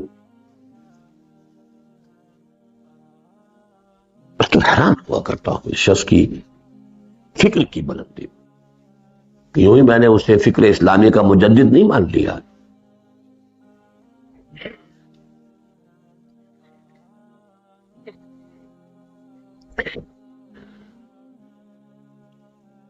اس کا جو اب گفتگو ایک ہوئی تھی،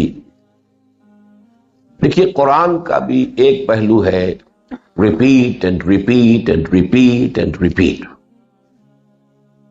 پڑھے جاؤ پڑھے جاؤ پڑھے جاؤ پڑھے، تکرار۔ ایک ہے فہم، تفقہ، غور، تدبر، تفاہم، چیزیں دونوں ضروری ہیں، لیکن ان کی ریشو پروپورشن جو ہے کانورس ہو جائے گی۔ تفاہم، تعقل، تفقہ کم ہے تو physical element repeat and repeat and repeat, اور اگر وہ ایلیمنٹ بڑھ جائے تو کم شدت کے ساتھ، کم ریپیٹیشن کے ساتھ وہی مطلوبہ مقصد حاصل ہو جائے۔ اس کے ضمن میں وہ بات آئی ہے کہ جو ایک صاحب نے سوال کی شکل میں کہی تھی، اور وہ قرآن مجید کی نص نہ ہو تو میں کبھی نہ کہتا وہ بات۔ فہم ہو، تفقہ ہو، تعقل قرآن کے جو نئے وسٹاز اوپن ہوئے ہیں، سائنٹیفک فزیکل فینومینا کے اس طریقے سے منکشف اور مبرہن ہونے کے ذریعے سے، یہ ایک بہت بڑا فیکٹر ہے کہ جو اس وقت موجود نہیں تھا۔ اور نص قرآنی ہے سنوریہم آیاتنا فی الآفاق وفی انفسہم حتی یتبین لہم انہ الحق۔ یہ ہے ضرورت، اس کی وجہ کیا ہے؟ دیکھیے جب ہم یہ مانتے ہیں کہ قرآن منطقی استدلال سے اللہ کو نہیں منواتا، ٹھیک ہے بات بالکل، یہ جو دو لاجکس مشہور ہے، استخراجی ڈیڈکٹیو لاجک اور ایک استقرائی ہے انڈکٹیو لاجک۔ انڈکشن، کھول آنکھ زمین دیکھ، فلک دیکھ، فضا دیکھ، یہی فزیکل فینومینا جو ہے، یہی تو آیات ربانیہ ہیں۔ یا قرآن کی آیات آیات ربانیہ ہے، یا یہ آفاقی آیات آیات ربانیہ ہے، یا انفسی آیات آیات ربانیہ ہے۔ یہ میں نے بحث یہ میں سن 68 میں کر چکا مسلمانوں پر قرآن مجید کے حقوق نامی کتابچے میں۔ آیات قرآنیہ، آیات آفاقی، آیات انفسی میں ہم آہنگی ہے، اور ان تینوں کے نتیجے میں وہی بات جو ہم کر چکے ہیں پچھلے سیشن میں، وہ انر ڈورمنٹ پوٹینشیل کانشسنس ابھرتی ہے، شعور کی سطح پر آ جاتی ہے۔ اسی کا نام ایمان ہے، اسی کا نام تذکر ہے۔ تذکیر بالقرآن اور تذکر بالقرآن، دوسرے کو یاد دہانی کرانا تذکیر ہے، باب تفعیل ہے، خود قرآن کے ذریعے سے تذکر کر لینا۔ اچھا، ایک تذکر ہوگا یہ نان انٹلیکچوئل، ایک تذکر ہوگا انٹلیکچوئل، اس کے ساتھ وہ ایلیمنٹ بھی ہو۔ یہ دوسرا ایلیمنٹ ظاہر بات ہے کہ آج ان آیات ربانیہ کا وہ فہم آج جتنا ہے، آج سے پہلے نہیں ہو سکتا تھا۔ اس سے تعلق جوڑیے اس بات کی، اقبال نے یہ بات کہی ہے اپنے ریکنسٹرکشن میں کہ آج لیس ریگرس یہ جو آپ کا جو تزکیے کے جو طریقے جو صوفیاء نے ایجاد کیے تھے اور استعمال کیے تھے، آج کی طبائع ان کا تحمل نہیں کر سکتی۔ ہم نے تو ایک اور اعتبار سے ان پر غور کیا کہ وہ مسنون نہیں ہے، وہ تو در حقیقت صحیح سے انحراف، الحاد کے معنی بھی ٹیڑھ ہے، الحاد کے معنی خدا کا انکار نہیں، الحاد لحد کہتے ہیں نا اس کو، بغلی قبر کو لحد کہتے ہیں جو ٹیڑھی ہو جاتی ہے، اور ایک سیدھی قبر ہے۔ تو انحراف و الحاد جو ہوا ہے کہ ذکر وہ قرآن سے ہٹ کر دوسری چیزوں پر، اور جہاد وہ مجاہدہ نفس کے اوپر سارا ارتکاز، مجاہدہ جو ہے خلاف باطل اور خلاف نظام باطل، وہ دروازہ بند ہو گیا۔ لہذا یہ سارا معاملہ جو ہوا ہے اس کا سبب تو یہ ہے۔ اس حوالے سے اصل میں ہم یہ سمجھ رہے ہیں کہ we have to return to the past، العود الی البد۔ لیکن اضافی بات یہ بھی ہے کہ انہوں نے جو بھی ریگرس، جو بھی اپنے پروگرام تجویز کیے تھے، آج کا انسان واقعتاً اس کا متحمل نہیں ہے۔ اس کی کمی کے لیے بات سامنے آ گئی کہ اللہ تعالیٰ نے جو علم کے جو ایریاز اور وسٹاز اوپن کر دیے ہیں، کھول دیے ہیں، جس سے قرآن مجید کا تفہم و تعقل و تفقہ بہت بڑھ گیا ہے، اس سے کمپنسیشن ہو رہی ہے اس رائگرز کی اور وہ شدید مشقت والی جو ریاضتیں تھیں ان کی۔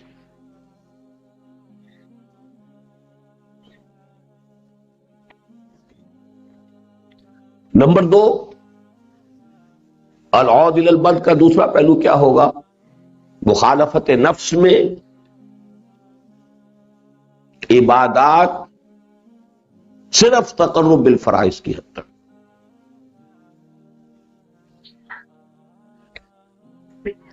باقی یہ جن کو کہتے ہیں نا رواتب غالباً کہلاتی ہے، یہ جو ہر نماز کے ساتھ، ان کو اس کے ساتھ نتھی کر لیجئے، وہ اگرچہ ان میں بھی درجہ بندی ہو جائے گی سنت مؤکدہ، لیکن وہ ضمیمے ہے انہی فرض نمازوں کی۔ اس کے اوپر جو اوور ایمفیسس ہوا ہے اس دور میں، صوفیاء کے دور میں، اس سے رجوع کرنے کی ضرورت ہے۔ البتہ یہ کہ مسنون دور اس دور تک کوشش کیا کرے ہر شخص، لیکن یہ کہ سارا زور اصل میں دعوت اور اقامت دین پر اور مخالفت نفس کے وہ سارے جو اس کے اندر اثرات ہیں انہی کو در حقیقت ذریعہ بنایا جائے تہذیب نفس اور تزکیہ نفس کا، اس لیے کہ وہ ساری محنت و مشقت میں تجزیہ کر کے بتا چکا ہوں۔ محنت و مشقت جو استراحت اور آرام نفس کی طلب ہے اس کے خلاف، انفاق وقت و مال جو حب مال کا کے خلاف ہے، مخالفت نفس ہے، preservation of self, preservation of species, اس کے حوالے سے یہ ہے کہ آپ وہ خطرات بول لیں، وہ دعوت آگے بڑھے تو وہ مرحلہ بھی آئے کہ جان ہتھیلی پر رکھ کر میدان میں آنا پڑے۔ یہ سارے